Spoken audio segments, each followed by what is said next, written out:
This is Movies on TV Podcast Industries. We're talking about Shang-Chi and the Legend of the Ten Rings, the 25th movie in the MCU. Pretty confused right now because initially I thought your dad should definitely see a therapist for his delusions, but then that dragon vomited a magical water map and now I have no idea what's real. Is what he said about your mom's village true? She used to tell us stories about Tello when we were kids. A village in another dimension full of magical creatures. But that was just a fairy tale. What if that's right? About Mom being locked behind a gate by her own people? Crazier things have turned out to be true. Look, I don't know what the hell is going on. But if we don't find a way to get to Tello before him, he's gonna destroy everything that's left of our family. This family was destroyed a long time ago.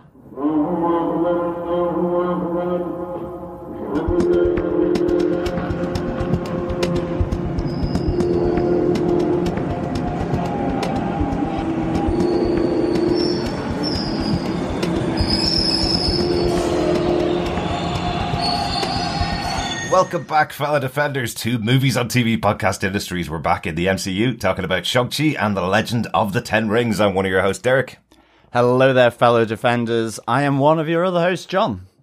And much like the Sean changing his name, I am Chiss. Yeah, that will work. Yeah, what a great way to hide your identity, Chris. Yeah. Exactly. Take one letter Chiss, out. it's Chiss. Yeah, exactly. I think we'll just call you Gina. I still giggled at that joke so much. Me too. So good, so good. We are back, yes, talking about Marvel's Shang-Chi. We did talk about Eternals last week, the 26th movie in the MCU. We did mention when Shang-Chi came out, we were unfortunately unable to go to the theatre to see it opening weekend, so we decided to wait for a while for it to come out on Disney Plus, which is now available worldwide. That's not a promotion, I promise. That is, we are getting paid to say that, but it is available on Disney Plus, so we decided to wait until it came out there to watch it. But will we reveal to our wonderful fellow defenders, all three of us actually did go to the cinema to see this, just at different times over the course of the last month. Yeah. So this is our second time seeing it on the home screen. It was so good in the cinema. My God, seeing this movie in IMAX was amazing. Seeing it on that big screen, which it was built for, but it is great looking at it on TV again. I actually preferred it on my TV. I'm one of those weirdos for some reason. That is so weird, Chris, yeah. I think it's more just because I have a very big TV screen and I have the surround sound. Everything's the way I want it, and there's no annoying kids talking or there's no people. I suppose the reason I like it at home is there's no other people. You're the antisocial superhero. Yeah, exactly. I hate other people. It's like, I'll rescue you, but begrudgingly. Like, really. Just don't touch me or my cape, you know? I love it. You go outdoors in your bubble suit. Yeah, exactly. Yeah. I'm Bubble Boy. There you go. Actually, no, be fair. I'm Bubble Man. Yes, Bubble Man. That could be your superhero name, maybe. And it could also be maybe an upcoming series on Disney Plus. Did you see all the announcements for Disney Plus Day, which happened yesterday, the 12th of November? So much stuff coming. It was like as if they just reached into the history of everybody who was born in the 70s and 80s and went, we're going to give you a TV show for something that you're interested in. You know, we had the announcement of the animated X-Men show is returning. With the original creative team. Most of the original cast, it is 30 years since the show first premiered, so some of the cast can't come back and follow up on that. But I was kind of going, I remember watching that when I came home from school as a kid. Who's this one aimed at? This is aimed at you. Yeah, I mean, it's ridiculous the amount of content. I mean, I'm not complaining, but it was kind of like the church fete or something, and it was the prize draw and just literally everything that you could possibly conceive of on the prize table being drawn. And I mean, to think that, I think even I was saying when Disney Plus first launched, when are they going to get the content out there? Of course, in the middle of a pandemic, and now it's just like this avalanche of new titles. Yeah, there was so much. it made me kind of want to run and hide, thinking of all the hours podcasting to come, and also just squeal with joy. Yeah, there's a few things we won't be podcasting on, but we will, of course, be podcasting specifically on the Marvel TV shows that are going to be on. So before we go into the Shang-Chi discussion, let's quickly just have a chat about the stuff that we will be covering and the stuff that was announced yesterday. Is that all right? Yeah. Cool. Let's do it. Cool. We got our first big look at Hawkeye, which is coming out in 2 weeks' time. There's a full scene shown there, which looked so interesting. So many little details in there that you can pick up. Love the fact that we now have a hearing impaired Hawkeye, Clint Barton, losing his hearing now since Endgame, and it's already playing out in these scenes. The comic book character is the same, so that was quite interesting. And we're going to get Echo then. That means we get Echo. Absolutely. Yes. Announced that we have got an Echo TV series, another character from the history of the comic books, created by David Mack, a great artist as well. Yeah. So really intrigued to see what they do with that. We had the announcement of a spin-off almost from What If, which is Marvel's Zombies, a TV show in its own right, coming from the studio that brought you What If. How about that? I know. I'm really excited about that because, even though we have seen an episode of Marvel Zombies and it didn't pay off as well as I was hoping it was going to, there is a universe worth of stories of Marvel Zombies that they can now pull on, and it doesn't have to be exactly in the universe we saw in What If, because and everyone was psyched that they did the Marvel Zombies, irrespective of maybe where they landed ultimately. Yeah. So the episode of Marvel's What If with the zombies, it was a great teaser trailer. It was 30 minutes long worth of teaser trailer. So job done. Absolutely. Some of the other stuff that we saw kind of for the first time yesterday, first footage of Moon Knight, Marvel's Moon Knight, which we've all been really looking forward to. Ooh, yeah, really cool. I love that they had the white suit. With the cape and everything. Yeah. Lots of moons as well, dare I say it, in the footage. Waxing and gibbous and waning moons, It was also lots of night. And different night and light. Yeah. More night. Didn't see Frenchie. Didn't see Frenchie, I don't think. The sort of Moon Knight's right-hand man. Yeah, not sure whether he's even going to be in the series. I haven't seen any particular cast. I hope so. Him. But if you want to know more about Moon Knight, we should always go over and listen to Into the Night, the Moon Knight podcast, who've been doing monthly updates about the filming and about some of the casting for the show. They will obviously be covering the TV show when it comes out, as we will here on TV Podcast Industry. Yeah. But go check them out. Ray, the host of that show, is one of our fellow defenders, and I think we've all appeared on Into the Night over the years. Yeah, certainly have. Yes, and go check that out. We are big fans of Moon Knight. We are looking forward to seeing that. But we also got looks at She-Hulk, Tatiana Maslany as Jennifer Walters. We got to see the back of She-Hulk and the side. And the side of She-Hulk, but not a full picture of what She-Hulk will look like. And we did see an appearance of Mark Ruffalo in there, which we knew was going to be coming, but we do see him in there in this teaser trailer, right? Yes, definitely. And then we also got an extended view at Miss Marvel. Yeah. Well, I say extended. We got a couple more scenes than we've got before. And it's definitely going to be interesting. It has now officially been delayed to 2022 after being initially slated for 2021. And there being 6 weeks left in 2021, we kind of knew it wasn't going to come. Kind of thought that was happening, yeah. Yeah, but at least they've officially delayed it. And we got a better look at Kamala Khan and kind of what she will be doing. And it was cool. So every single one of these, I'm like, I'm down. I have to say the teaser stuff really made me excited for Ms. Marvel, actually. Yes. Just from my point of reference, it gave off some really nice friendly neighborhood Spider-Man vibes. So I'm really looking forward to that a lot. That along with Moon Knight. She-Hulk I don't really know anything about. I have to say. So, I mean, I'm just kind of looking forward to seeing that as a bit of a novice in a sense. I mean, I know she exists and I've read her in comics, but I just haven't really ever followed her own comic series. So there are some really interesting versions of She-Hulk, really interesting stories that she's been in. What's interesting, I suppose, about the She-Hulk TV show is that they're kind of advertising it as a 30-minute comedy. So, which is quite different. She-Hulk is a comedic character in the comic books. They do take a comedic look at her quite often. So it'll be interesting to see a 30-minute comedy in the Marvel Universe starring She-Hulk, getting people out of trouble as a lawyer, which will be quite interesting. Yeah. And Janina, the English actress from, many people would know from The Good Place. I can't think of her last name right now. She is the main villain in She-Hulk. She confirmed on social media yesterday. Interesting. Haven't seen anything about her at all. That'd be quite interesting to see.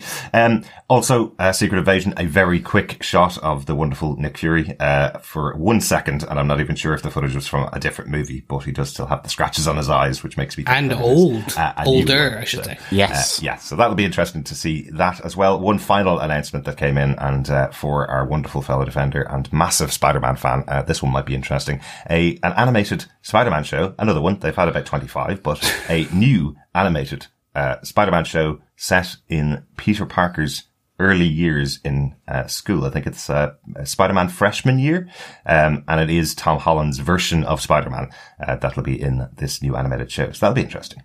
But no one is confirming whether Tom Holland will be voicing it. He will not be voicing the character. It is the best. We are pretty sure, but everyone was like, they've pointedly asked people at Marvel and Disney, and onto it, like the journalists were saying, no, they're just not giving us an answer. And I was like, because they don't know. There is serious contract negotiations happening at this point. Wouldn't it be really meta if it was Andrew Garfield that voiced this? Oh my god! No, it's Tobey Maguire. Exactly. Or they mixed in all three during the course of the season. Or Nicholas Hammond from the 70s. He could come back and do the voice. You never know. You never know. No, I have a feeling they're not even reaching out to Tom Holland. It's most likely going to be the actor who voiced the role in What If, and potentially there's possibly the option of the actor who voiced him on in the Spider-Man game. So we could see that, but interesting that it's going to be in the MCU and the early years of Spider-Man. That's quite cool. I think that's everything that happened from Marvel on Disney Plus Day yesterday. Anything else that you guys want to add before we get into Shang-Chi? No, just some really quick, then fun kind of just titles. Just a reminder that we are getting Guardians of the Galaxy, the holiday special. We are getting Groot's I Am Groot animated show. We got Ironheart logo treatment. We got Armor Wars. Again, just a reminder that Armor Wars is coming, which I think will probably either bookend Ironheart or Ironheart will bookend Armor Wars, both being about essentially Iron Man's iron suits. One which Ironheart is Riri Williams, the smartest woman in the Marvel universe, where she basically built her own Iron Man suit out of scrap. It's so interesting, isn't it? Yeah, it's going to be interesting. And I'm really intrigued to see if they do play off that fact, with Shuri obviously being currently the smartest person in the entire MCU. It'll be interesting to see if we have anything between Riri Williams and Shuri in future. A smart off, if you will. Yeah, absolutely. And then Armor Wars is essentially a old 90s comic book arc about Iron Man's armor basically turning up in villains and kind of terrorists. Basically, they turn up with the suits, and it was on Iron Man to then go find out how it was happening and get them back. Obviously, Iron Man is no more, so this one is about Rhodey sorting it out. So it's going to be interesting to see how that one works out as well. Yeah, that one's going to be really interesting. Starring Don Cheadle as Rhodey again, of course. Hopefully he spends more time in that show than he did in Captain America and the Winter Soldier. I think so. He did get nominated for a guest starring role for his 2.5 minutes on screen. But hey, he deserves it. It's Don Cheadle. He's an awesome actor. Right. That is definitely it for Disney Plus. Marvel edition from yesterday. Loads of other announcements. Go check them out as well. Let's get into our discussion about Shang-Chi and the Legend of the Ten Rings, the 25th movie in the MCU, as I keep saying. The movie was directed by Destin Daniel Cretton. He directed the excellent courtroom drama Just Mercy, starring Michael B. Jordan, Brie Larson, and Jamie Foxx. Go check that out. That was released 2019, I think. Go check that out. It's available on Amazon Prime, I think. Really good movie. Really, really enjoyed it.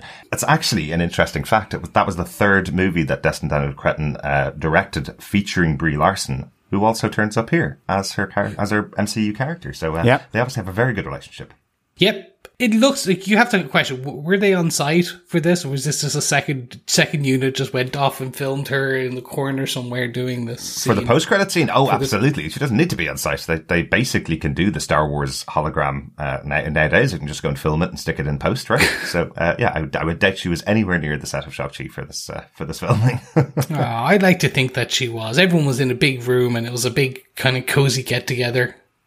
I know, I'm imagining and guessing it. I'd also presume during lockdown they probably put her in the corner of her apartment to film this with a green screen behind. Desmond Cretton also wrote the screenplay for the movie along with Dave Callum and Andrew Lanham. Andrew Lanham wrote Just Mercy, the movie I mentioned that was directed by Desmond Cretton, and Dave Callaham wrote tons of big budget movies over the last couple of years. In the last 3 years, he wrote Wonder Woman 84, Mortal Kombat, and Godzilla over a 3-year period, and then Shang-Chi and the Legend of the Ten Rings. Like that's a massive amount of writing and money coming in at the box office. Like this is definitely an action movie writer. Yes, we get this, and we got this with Chloe Zhao in The Eternals. Marvel are taking these. So Just Mercy was big, and it box office big to a degree, but I would say that his name is now more well known because of Shang-Chi, because of the both cultural impacts, but also the societal impact that it had, and much like the director of John Wick, who's now become synonymous with that type of action and stuff. I can see Cretton basically becoming synonymous with these really intense, both emotional and visually action-driven films. Yeah, I hope so. And, not to preview my thoughts too much, but yeah, he's been very successful with this movie. And I'm hoping that he'll come and do another movie like this, even if it's not Shang-Chi 2. Hopefully he'll come back and do another movie like this, even in any other action movie in the future. He is also credited with the story along with Dave Callaham, and the characters in the movie, once again, based on Steve Englehart and Jim Starlin's creations in the Marvel comic books. Great stuff. So just to mention that as well. A really interesting cast in here, a lot of first-time people in big budget movies. We have Simu Liu, who plays Shang-Chi, and we have Tony Leung in his first English-speaking role, which I was really surprised at, playing Wenwu. We have his wife, Lee, played by Fala Shen, Katie, played by Aquafina, Trevor Slattery, the return of Trevor Slattery, played by Sir Ben Kingsley. Zhai Ling, Shang-Chi's sister, is played by Menger Jiang, her first role in a movie as well, which is really, really interesting. Her first role in anything. Yeah. Plucked from obscurity into greatness, I think is the way I'd probably describe that. Yeah. Aunt Nan is played by the wonderful Michelle Yeoh, who I know all love on Star Trek Discovery. Has been fantastic, but has done so many great movies over the years as well. Razor Fist was played by Florian Monceau, and Death Dealer was played by Andy Lee. That's the main cast for the movie. John, do you want to tell us what all of these creative people did and what they gave us with your synopsis for Shang-Chi and the Legend of the Ten Rings? Sure. Sean and best friend Katie are living their life in San Francisco, parking cars for the rich elite of the city with the occasional joyride. They've known each other since Sean arrived in Katie's school as a young child with barely any English. When Sean falls an attack on himself on their bus journey to work, Katie learns he's been hiding a secret. His name is Shang, not Sean, and he's the son of Wenwu, the ancient and feared leader of the Ten Rings. Over the course of time, Wenwu has harnessed the deadly power of a weapon known as the Ten Rings. Shang-Chi and Katie travel to Macau to locate Shang-Chi's sister, Xiaoling, to warn her of a potential attack on her. Xiaoling refuses to listen to Shang, but both are attacked and brought to their father's compound. There they learn that Wenwu was testing their abilities as he needs them on a mission to find Tao Lo, the mystical homeland of their late mother Li.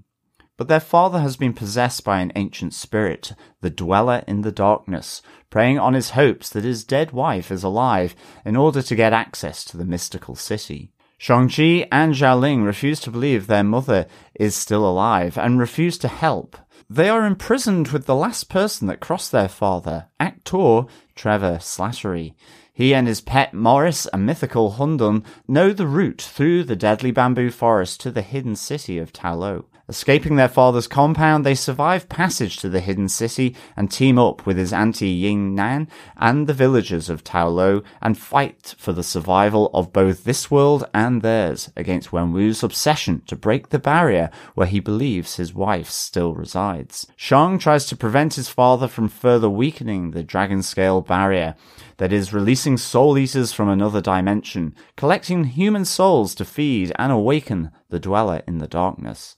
As he faces off against his father, he is flung into the nearby lake, where his dragon heart awakens the Great Protector, who comes to join the fight.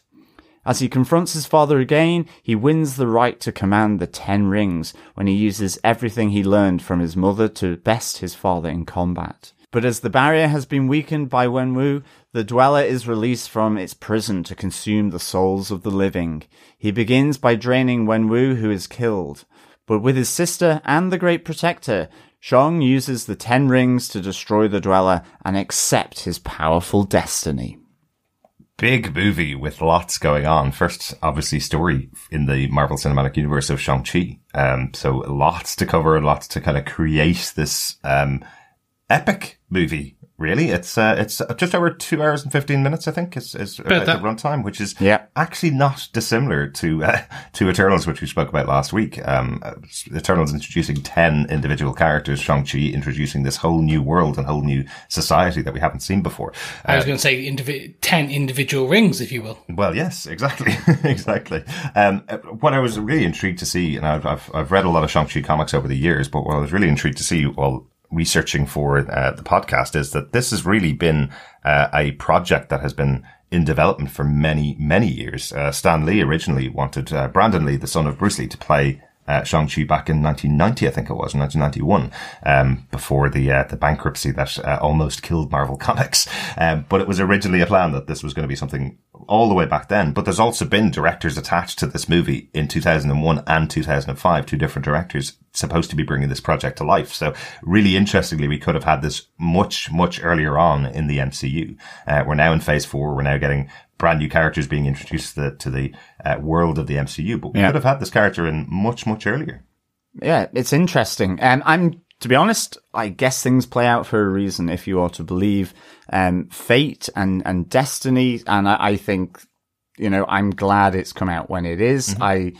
Because, it's able to link in with something, like with Wong. There's a lot of world building has happened in the MCU previously around, magic and mysticism. And so in a sense, this movie doesn't have to deal with that. It can just sort of plunge you, right in. And, for me personally, this is up there with one of my favorite movies, because I just thought it was so well done. Mm-hmm. Just everything about it, just the performances, but just that lovely mix of the comedy side of it, certainly from Awkwafina, but also just the emotion. I think Wenwu is literally, and I put in inverted commas, the best bad guy. And I don't think he is a bad guy, but I think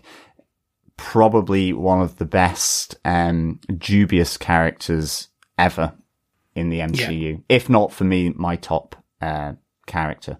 I thought Tony Leung was just phenomenal, and just that whole character interaction between him and Shang-Chi, and all the flashbacks, was perfect. Absolutely. Yep. How about yourself, Chris, an overall kind of view of the movie as well? Overall, to me, out of the last 3, so this film, Eternals, and Black Widow, so the beginning of Phase 4, this to me has been the greatest. Mm-hmm. It really outshines anything, and I wasn't expecting it. I welled up in the cinema at some of these scenes because they're just perfectly emotional, right balance, and visual spectacles. And at home last night, I felt that same emotion. Yeah. And it's not... Endgame is the closest I've got to that. Mm-hmm. Okay. In a long time. Yeah. And it's kind of like, okay, they have created something special in this. Absolutely. I am glad they waited until now. Mm-hmm. Yeah. I don't think Marvel's the Marvel audience. I don't think the overall cinema goer Marvel audience, the MCU audience, would be ready until this point for this type of film. There are some problems with the film, and I think just the biggest one for me is they do the Marvel thing. They kill off the villain. Well, they kill off the bad guy. Right. And I think I really wish we could have got Tony in it later on. Further down the road. Yeah. I thought you were talking about the Dweller in the Darkness then. No. Yeah, okay. No. Apparently, he's immortal. Not Yeah, anymore. Not anymore. Not anymore. He's immolated. Yeah. That does not work. So close.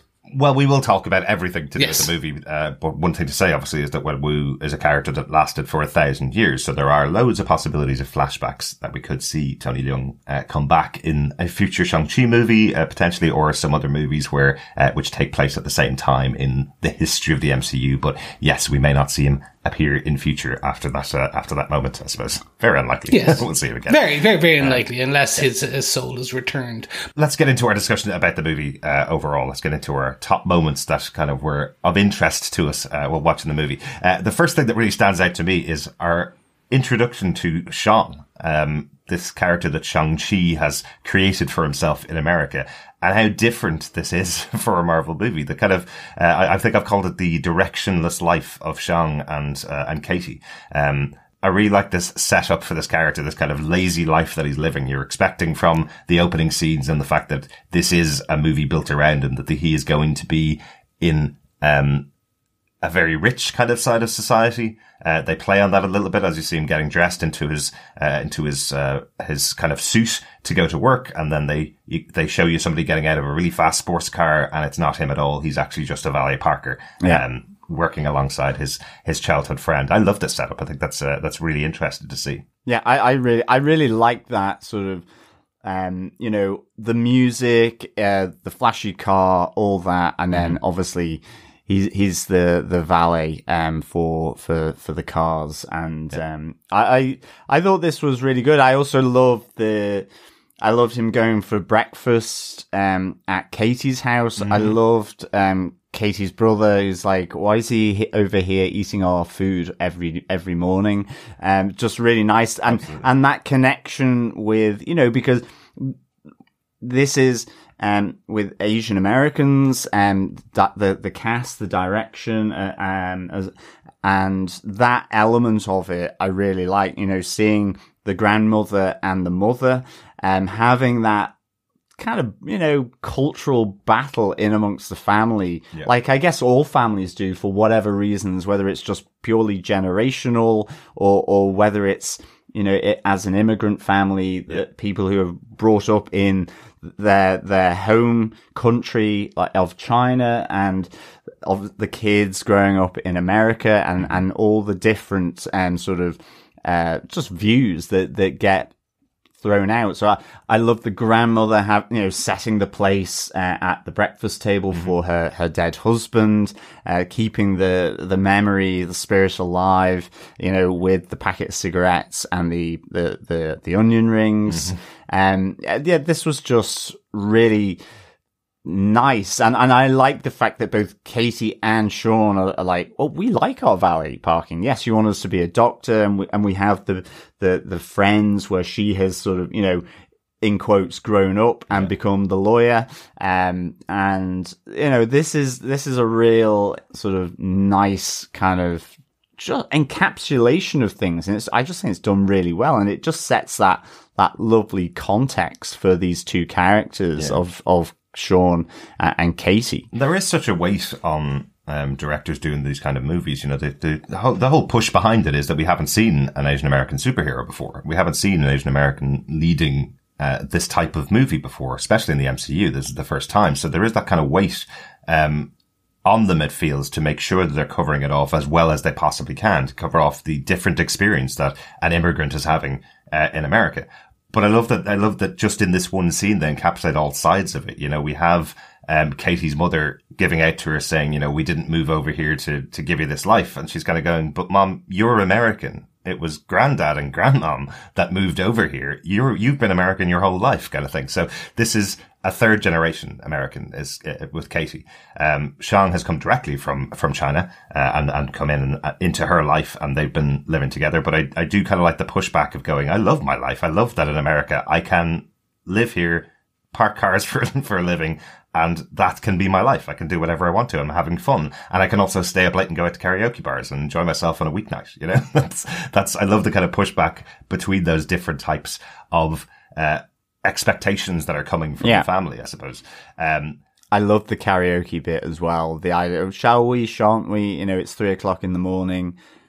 And, and then off, you know, the cut to the karaoke, really good. Loved it. Yeah. I have to say, when this movie came out, originally in the cinema, there was a great comment about Lil Nas X, that he must have survived the snap because they're singing his song Old Town Road, which came out in 2019, the year after the snap. So we know Lil Nas X was safe from the snap of Thanos, which I love that somebody put that together. Classic Twitter moment. I love that. Look, even the fact now that the snap has become like just a thing in the background for people, that like you see the discussion with the friend when they're sitting at the table, and it's like, you can't be like just valeting for the rest of your life. You can't have just directionless fun because we live in a world where you can just snap away half the population. Yeah.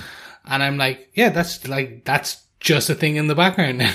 Absolutely. And great. Actually, speaking at the background, you notice in a number of scenes, there's support groups been set up for anybody that may have been affected by the snap, which I thought was quite interesting. As Sean's walking down the streets of San Francisco, you see all these signs up going, you know, have you been affected by this? An interesting difference that I noticed, and it only came to me after watching the movie the second time. San Francisco is where Ant-Man's from. Mm-hmm. It is that city where we saw Scott Lang walking back to his home, and it looked completely destroyed. It looked like there hadn't been any garbage men going down the streets for about 2 or 3 years. It looked completely destroyed, and we now see San Francisco in a slightly different light in the centre of the city. Yeah, right? Thankfully, exactly. I know that's always been one of your complaints about Endgame and Infinity War, John, that why aren't people picking up their rubbish? It's been 5 years. Oh yeah, I know. It's kind of like all of a sudden. I mean, I get it. It's trying to, you know, it's that jolt of something's changed, and I get it. But it was good to see that they have picked themselves up after the snap and decided to collect the rubbish from outside people's houses. And everybody's back for sure. as well. Yes, and also, you know, I think West Coast America, because that's part of America, and the same with Canada, with Vancouver, that faces the Pacific and to Asia, and that's where a lot of Asians have moved to America, is through that route. Mm-hmm. And you have that culture established within, you know, the great cities along the west coast of North America. So you know, it's a perfect place to set it, and you know, it's deliberate, and I really, really like that. And again, it just adds to the superheroes beginning to form on the west coast of America as well. Will we get the West Coast Avengers at some point in the future? I'm sure it can be set up that way. One thing I do want to say before we get on to the big action scene that takes place early on in the movie, these two actors, Awkwafina and Simu Liu, work so well together for me. I think they're just perfectly cast as great friends living a directionless life. I think that's my description for the two of them. I love that they're able to just banter off each other, and when they get a little bit of criticism from a friend, as you mentioned, the one that's gone on to greater things, the two of them are able to completely dismiss it and then go off and go drinking and singing karaoke into late at night. And it feels realistic that the two of them would be supporting each other in their lack of direction. I do love that by the end of it they do fall in love. Or at least start dating. I was going to say that. I don't think they do start dating at all. I think this entire story is about their friendship and about how strong their friendship is. I'm really happy that Marvel didn't double down on it. Not saying that they won't date in the future, but I'm really happy that there doesn't seem to be a relationship between the two of them. They've gone through an experience together, and they certainly are in love. but everybody else seems to have that pressure on them of, when are you getting married? When are you getting a relationship? It's platonic. From at least for me, and I think it's really good because it's that support structure of friends which you see as it moves through the movie, and certainly given the jolt to that with what happens in San Francisco with the battle on the bus, and also in Tao Lo later, where we hear that Shang-Chi did go and, carry out the orders of his father. So it was really, really good. And because Katie is just there for him. And I think it's really good. And the thing that I loved about her was after the bus battle, where she just says, you can explain everything on the plane. It's just I don't care. I'm coming with you. And I was like, love it. Yeah. Fantastic answer. Chris, I'm of the opinion, why do you think that there's a relationship between the two of them? I'd love to know. Just at the end.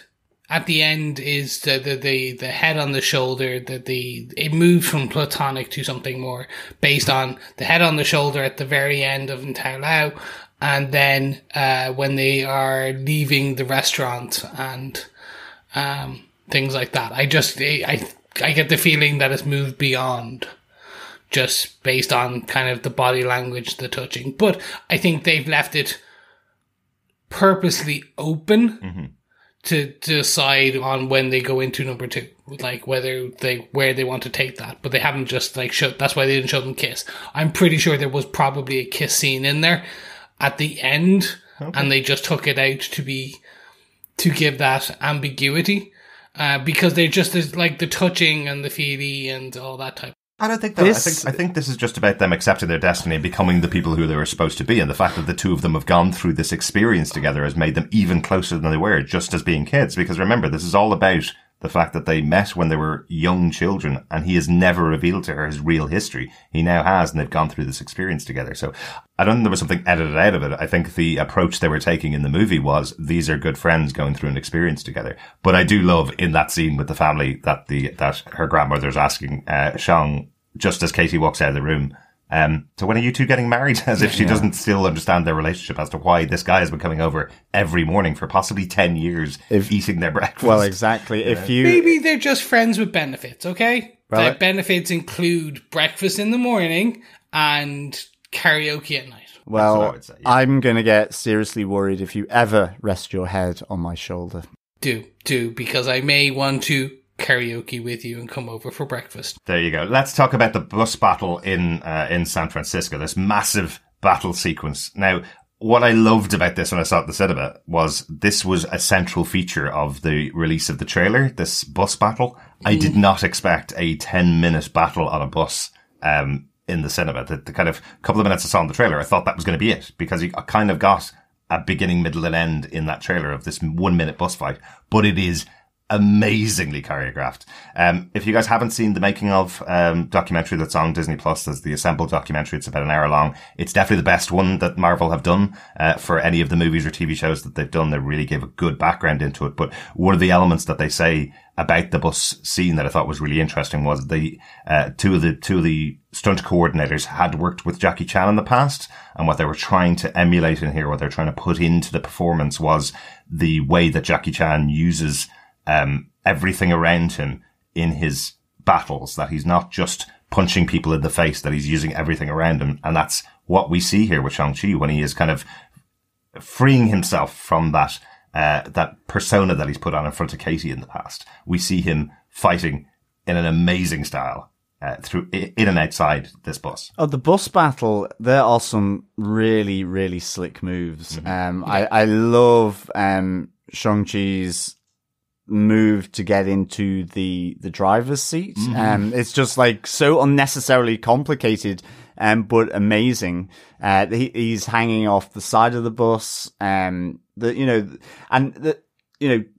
that environment, as you say, but also, the comedy aspect of, whether it's Razor Fist's Blaze getting a little too close to his junk, whether he's using the laptop, whether he's just sitting down and waving to someone in the middle of the fight. There's some nice little nods here to that style of Jackie Chan as well. Yeah. And of course, you know, the other great thing is all through this, you've got Katie going, what's going on here? And then, because she likes a good joyride, she's a good driver. She takes over to try and sort of wrestle control of this out of control bus. A bit like Speed. Well, absolutely, yeah. I'm sure that's a reference for it. I did love that they had shown earlier on that Katie is an amazing driver, because she did do that joyride in the amazing sports car. So you know she could take over this bus and at least keep it on the road.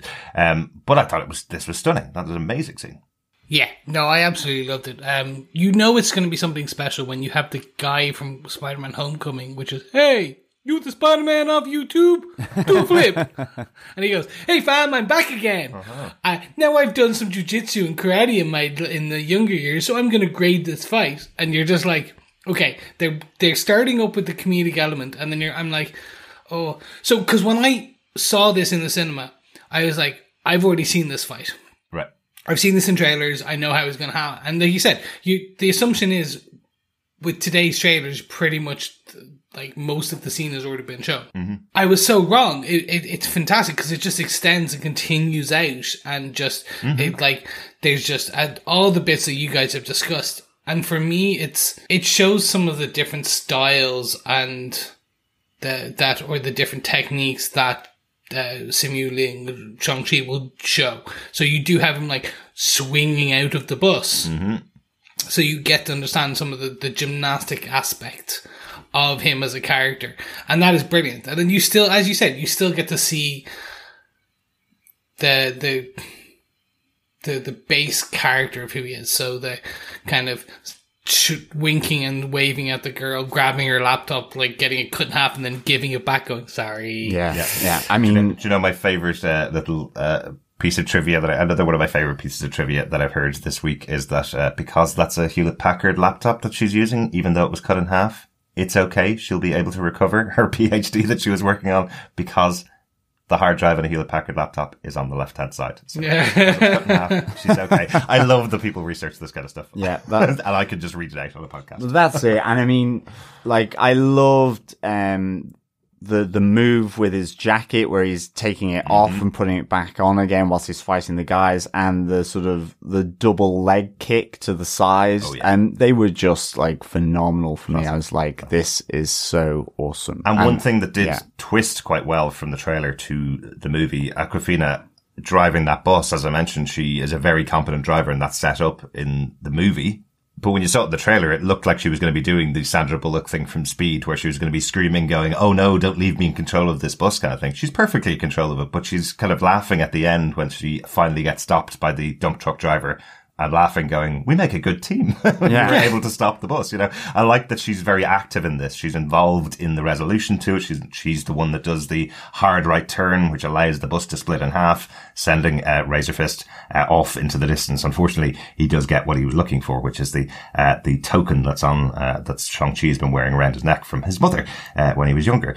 That's pretty much everything on the awesome bus battle. But can I just mention, there's a character called Taserface in Guardians of the Galaxy where they spend pretty much half of the second movie slagging off this awful name that he's chosen for himself. And here we have Razor Fist, and not one person brings up that his name is awful.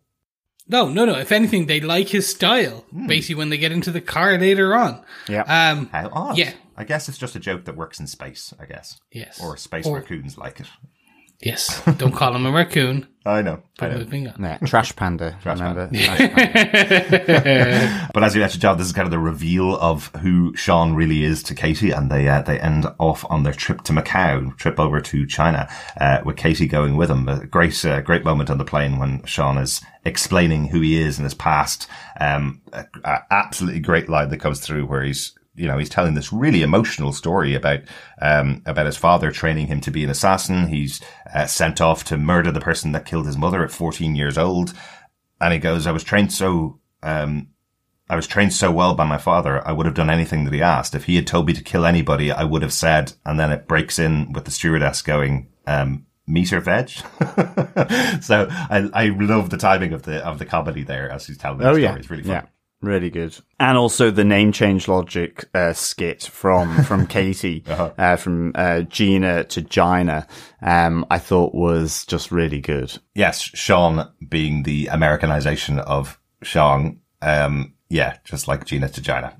Love it. Yes, and Michael to Mike, I guess. It was, again, it's just another part of their interaction, which is really good as they head on over to Macau to go to the Golden Daggers to find his sister Xiaoling. Yeah, this is my favorite bit. Yeah, loved this it. really is. It's just so much about this. So Macau looks beautiful in so many levels. It's like the Las Vegas-y type. Yeah. Elements of China, and you see this just dilapidated like elevator, and I'm like, where's this going? I love Katie's reaction though. You know, this is an immigrant story. They are talking about Asian Americans being in America, living by the kind of rules of their grandparents. And then we have Katie actually in China, and it's the first time she's ever seen anything like this. So I love that the way Awkwafina kind of plays this moment of being kind of overwhelmed by how amazingly different the city of Macau looks before she gets into the elevator, and then she realizes, is this structurally sound? Yeah, and I really love this introduction that we get is to to Wang Yichen, who is just kind of this over the top. He's like, oh, I can do ABC too, because he's originally speaking in Mandarin. And you just get the introductions to the fight pits, and what an introduction. Absolutely. I love the flow of this. I love that, you know, Shang thinks he's signing to get into the club, but actually he's signing up to get into the fight tournament. As we're walking through, we see these great moments of a sumo wrestler fighting someone who's in a karate gi.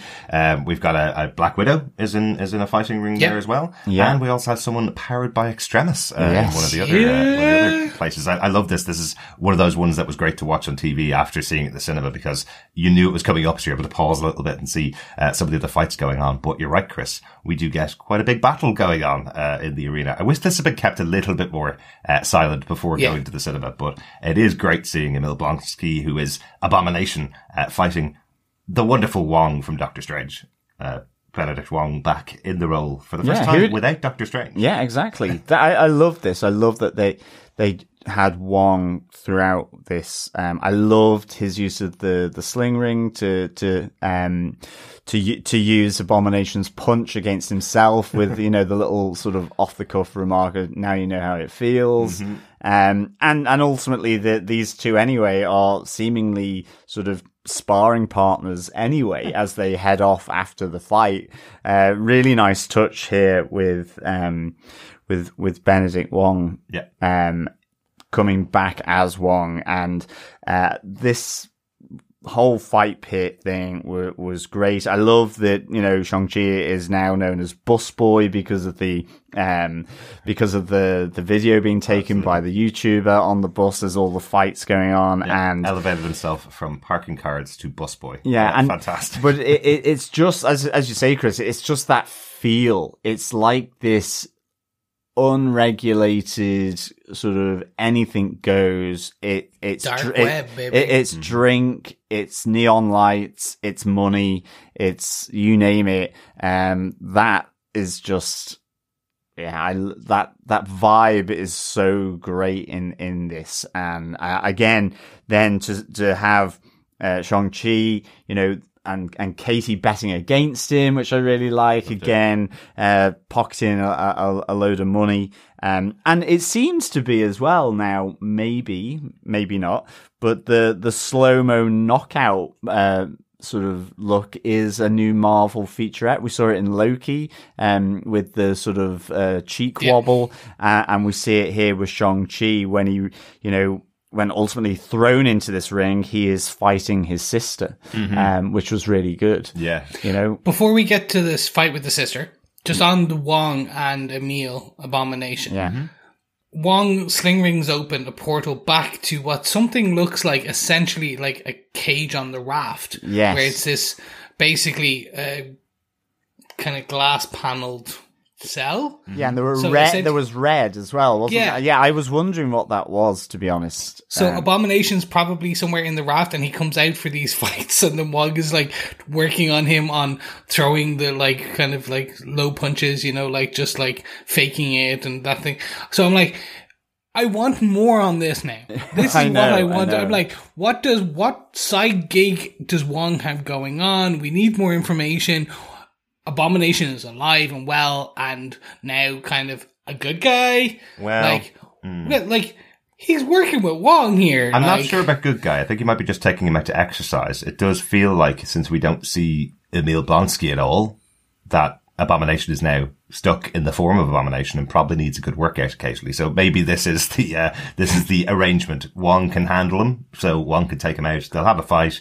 It's been established in the MCU that Wong is absolutely broke. He doesn't have a penny to his name. He couldn't even buy a sandwich for himself. Well, that's true. Back in Endgame, the last time we saw him. So maybe this is just his way of making a bit of cash, so he can buy sandwiches for himself. But we will see more of Abomination. Has been confirmed that the character will appear in She-Hulk, so I'm sure this is just a little bit of setup as to where he might be during this time. So he may be on the raft after the Battle of Harlem, wasn't it? The last time we saw him, when he fought against the Incredible Hulk back in that movie, which is once again being incorporated back into the MCU again, which I love. I mentioned it last week on the Eternals. We had a piece of feedback saying they were hoping that Marvel wouldn't ignore everything that happened in the Eternals because of some bad press.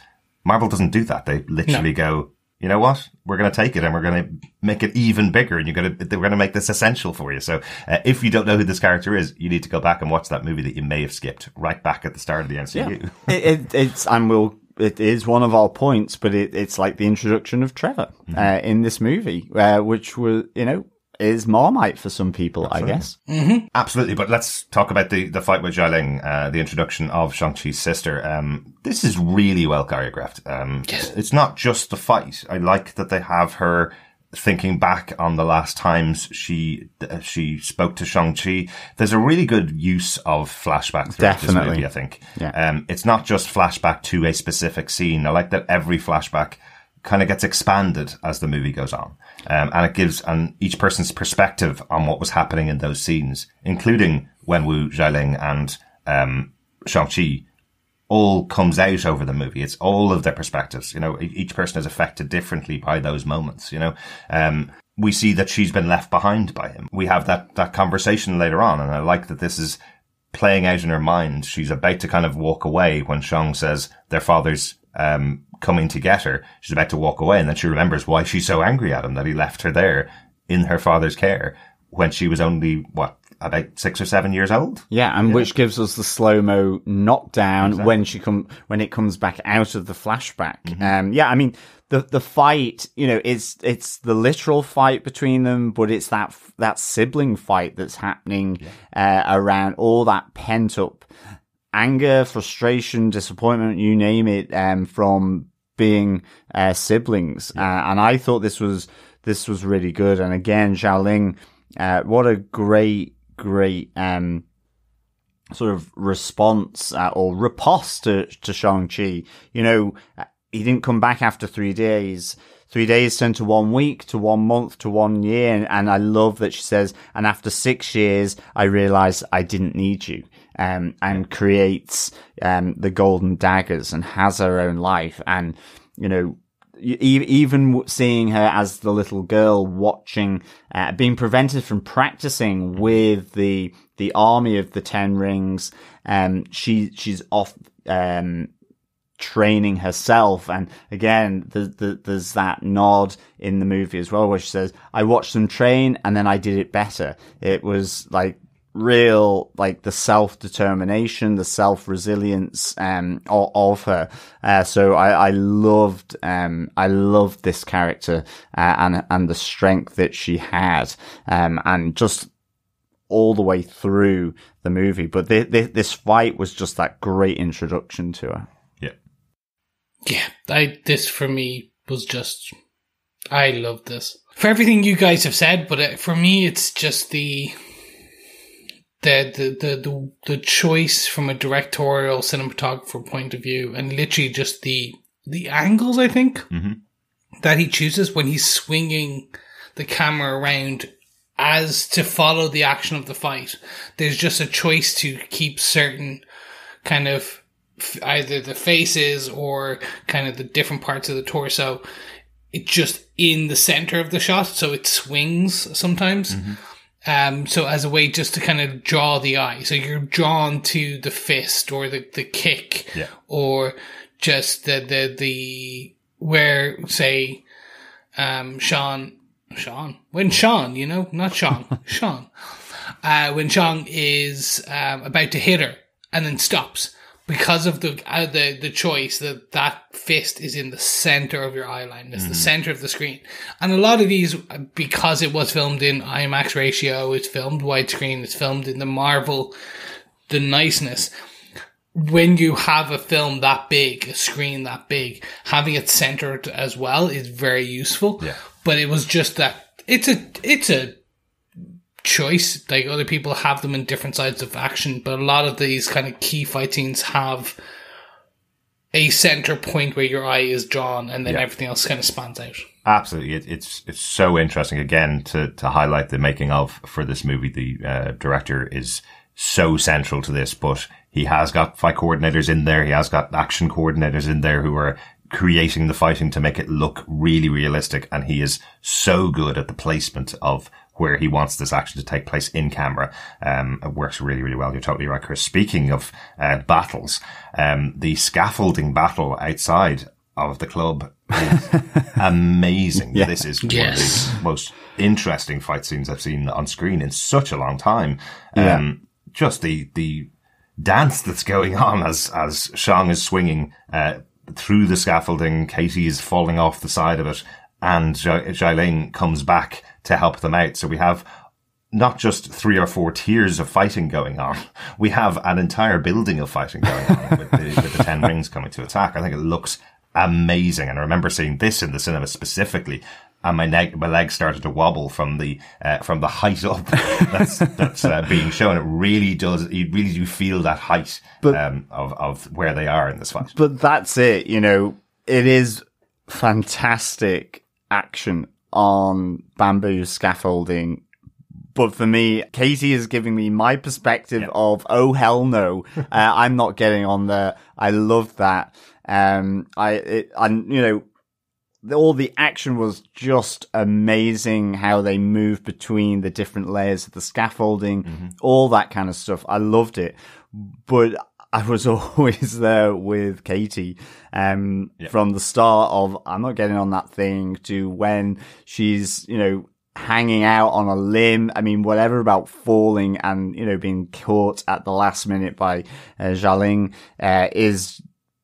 I was just, I'm with Katie here. I would have been a hot mess at that stage, for sure. I also would say this, probably, the subtitle for this scene would be "It's Raining Men." I just was thinking of all the passerby down below with all these guys just falling out of the sky. I mean, it'd just be a shame that they would kind of be raspberry jam on the floor, rather than, sort of, I guess, nice raining men, I guess. But it's just like, I wanted to see, that's the only thing I didn't see when the camera looked down. I would have loved to have just seen this sort of collection of bodies that had accumulated from all of these 10-ring army soldiers being sort of knocked off this scaffolding.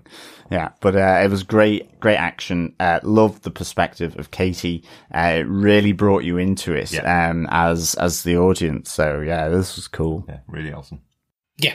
It's tough to describe because it just, again, is just so visual in terms of how the gymnastics elements of it. This, if anything, reminds me of like Tony Jaa and like from like The Raid, where there's elements of almost parkour. Yeah, parkour. Yeah. To it as they fight and punch and kick, and you see Shang-Chi trying initially not to kill people because he wants to, or to kill the last person because he wants to find out kind of why they want, where is everything, where's the dad, and then you have the sister just kind of axe kick down, go, don't care, bye. Has America made you soft? You know, Yeah. this is very similar to her character in the comic books. Now, the story of Shang-Chi in the comics is very different from what we see on screen here, but his sister is still heavily involved in the Ten Ring Society, or the society controlled by his father. That changes quite a lot in the comics. She's still heavily involved, and Shang-Chi has separated himself from that society. So I like that they still incorporate that here. She's a darker character than Shang-Chi. She is still kind of going along the same side as her father. She is willing to bend the rules and willing to be on the other side of the law, where Shang-Chi definitely doesn't want to murder anybody. That's kind of where it is. One final thing that I'd say about the fight scene itself, and this is kind of indicative of how they've approached the fight scenes within the movie. It does really feel like they're ringing it for everything it's worth. They're effectively saying, we did a bus fight scene and we are using it, so no other scene that will ever be filmed on a bus with a fight sequence going on can think of anything that we haven't thought of. And they do the same thing here with the scaffolding scene. There's so many great moments in here that they're ringing it for everything it's worth. Even that great scene where we have Katie being attacked by one of the 10 rings, and it turns out it's taking place in the window behind her, and they flip the camera around to see what she looks like in the real world before she's hit. I love those elements that they put in there. It's like a statement of intent going, you wanted a big action movie with, one-on-one battles going on, and we're taking place at scaffolding. You will never see another movie taking place with a fight scene on scaffolding that will be able to do anything that we haven't done before. Yeah. So, totally big props for this fight. Definitely. Okay. Well, let's get to the central heart of the movie, with our third point, I would say. The heart of the movie, I think, definitely is probably between Wenwu and Li. Wenwu being the father of Shang-Chi and Li being the mother. The movie opens really with the kind of story of Wenwu, which I like is told with the idea that it's all myth. There's no absolute confirmation of where he got the 10 rings from. It's just that he has them and he's lived for 1,000 years, killing everything in his path to get money and power and respect, effectively. And that was the only goal until he met Li. Yeah. Yeah. I mean, I definitely, this is the heart and soul of this movie. And it's not just with Wenwu and Li. It's their relationship, but it's the relationship to their children. And again, coming back to the flashbacks, you know, like we've mentioned already from the fighting ring.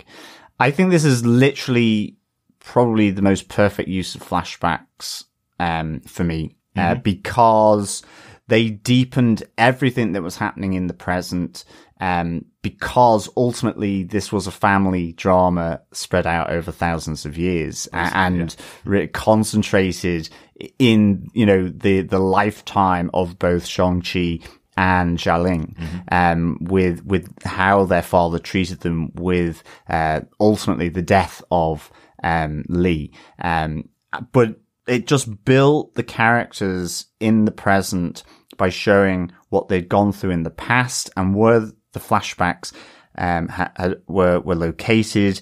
I just thought this was really phenomenal storytelling, which gave the teary moments for me when it came to it. And you know, specifically that first meeting of Wenwu and Li and their opposite dance, you know, the opposites attract kind of thing. And you have Li with this graceful, flowing movement, sort of Tai Chi-esque, versus the aggressive style, the claw style, that comes from Wenwu, and just how she's able to redirect and diffuse all that aggression from his attacks.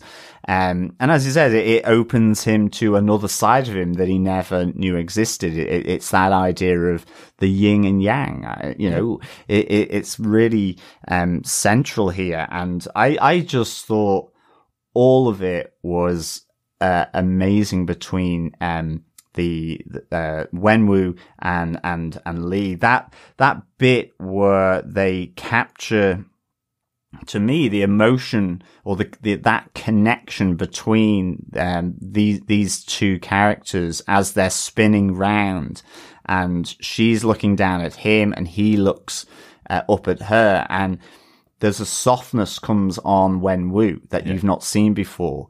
And like, that was just phenomenal. And then they repeat that with, I know I don't mean to jump ahead, but it's just that they repeat that when he's fighting against his own son, right at the end. But the faces are different. It's, you know, Shang-Chi has the look of wanting to battle, but Wenwu, it's almost like sad because it's come to this between the two of them. And for me, that might not be the best description of it, but it's just all these flashbacks and all this setup with Wenwu and Lee adds to that, and with that little phenomenal music as well, which is really sort of helps pull those heartstrings for me.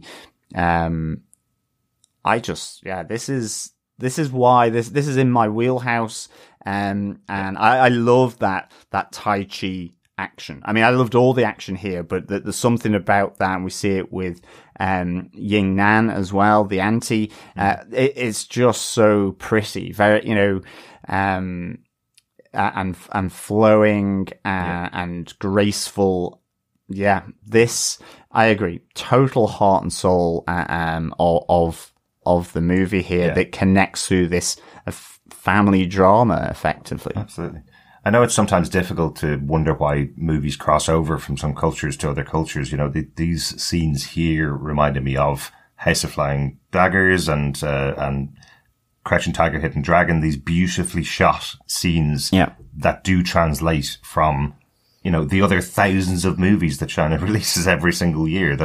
These kinds of movies which have taken the idea of people punching each other in the face, highly trained people punching each other in the face, and turned it into this beautiful dance that can be understood by everybody around the world. And I think they accomplished that here in Shang-Chi. They really have created something that is beautiful to watch. And as you say, you can see the emotion in the scene. You can see that playful meet cute that you get in every other movie. You can see that in there in this fight. It's effectively a character like Wenwu, again, who's lived thousands of years and fought entire armies on his own with the use of the 10 rings. He turned up to this place, the entrance to Tai Lao, effectively saying, I'm going to take this city because I get everything I want. And walks in using the 10 rings. He sees Lee there. He goes, well, I've got these basically. And she just looks at him and goes, is that all? You know, 1,000 years he's really effectively ruled and taken everything he wanted. And this woman looks at him and goes, that's nothing to what I have. And she has the power of the Great Protector. She has this amazing style, which is the exact opposite of how Wenwu fights. Wenwu fights with aggression. Wenwu fights because he wants to win. He wants to get what he wants. She's fighting to defend her town, her village, and defend her culture effectively, versus this guy that wants to take over. And it is so beautifully shot. There's so much in it. Really, really good. Yeah, it's also that connection around the, you know, the 10 rings, which I love how they're realized in this, as his bracelets on his arm. You know, you see when he fires them up, how it infects through his veins as well. Cool. Yeah. And when he activates it, but also then, as Lee takes control of them after he's flung them at her, that they turn this golden fiery color, not the icy blue that they are when Wu has control of them. And again, this is returned at that final battle with Shang-Chi and Wenwu. Yeah. And so these sort of symbols, and just how they are, sort of reflected in this, you know, whatever about just the fighting action sequences, then all this level of the rings flying around. It's so beautiful. Yeah. It was just like incredible. I loved it. Absolutely loved it. Yeah, so good. Okay. I didn't know if they could get away with putting in a Crouching Tiger, Hidden Dragon style, because it is a lot of this film is taking some of the best action films or kind of martial arts films that you've seen. So the Jackie Chan inspired fight scene, the Raid inspired fight scene, the cage match inspired fight scene, and then this, which is essentially the Crouching Tiger, Hidden Dragon, House of Flying Daggers kind of arty type fight scene. And it pulls it off so well. And I think it's because it's trying to get across the story. It's not trying to emulate it. It is not a clip show of great action sequences from previous movies. It is telling you the story in a really good way. I think that's why they've achieved it so well. At least it works so well for me. 100%. Because coupled with it, after the fight itself, where they fall in love effectively, we have those visitations from Wenwu to Lee from then on. He's bringing her picnics. They're discussing discussing everything about the world. He's being taught this new style of fighting, not with aggression, but with protection, with a relaxation almost to it. We have the creation of their relationship, that she leaves her post as the protector of Tao Lao to go with him, and he gives up the 10 rings. This whole storyline, it's not just about their initial meeting. It is also about their lives together and what they've given up for each other. They've completely changed everything that they have lived for in the past to live with each other and to become the couple that they become and create the children that they create. And Wenwu's lovely. Wenwu's a lovely human being from this point onwards. He was an aggressor who killed thousands of people over the thousands of years that he was alive. He was Genghis Khan. Basically, yeah. I think he calls himself the Khan. Yeah. He went on the scene where he kind of talks about his many names. Mm-hmm. He essentially is he's Genghis Khan. He's the ultimate warlord. He is the great ruler. So some of the pre-Chinese dynasty, great warlords, and then he talks about how he's Genghis Khan, and then beyond. So he admits that he has many names. Yeah. But then he gives it all up. Absolutely. So whether he's a bad guy or a villainous character in this movie, he certainly was for thousands of years before meeting Lee. Yeah, and I love that juxtaposition of, the dancing game with the kids as well. Uh-huh. Because, as I say, it opens up with him effectively taking on an entire walled city. And it ends up with them, watching movies slobbed on the couch, under a blanket with the two kids, playing the dancing game. It's just really, really good. I love that. Yeah, because they do say the 10 rings aren't just a power weapon. They are something that's making him invincible or eternal or immortal. Yeah.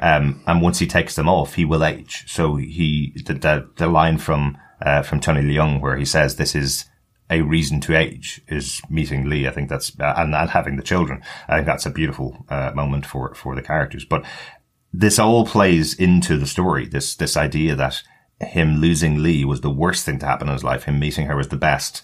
And it pushes him over the edge to the point that he does turn Shang into a killer. He turns his 8-year-old son, who was really protective with, who was just, as you say, slobbing on the couch watching movies, doing dance tournaments at night. He now turns him into another one of his forces, basically. He wants him to learn the power to kill his mother's killer.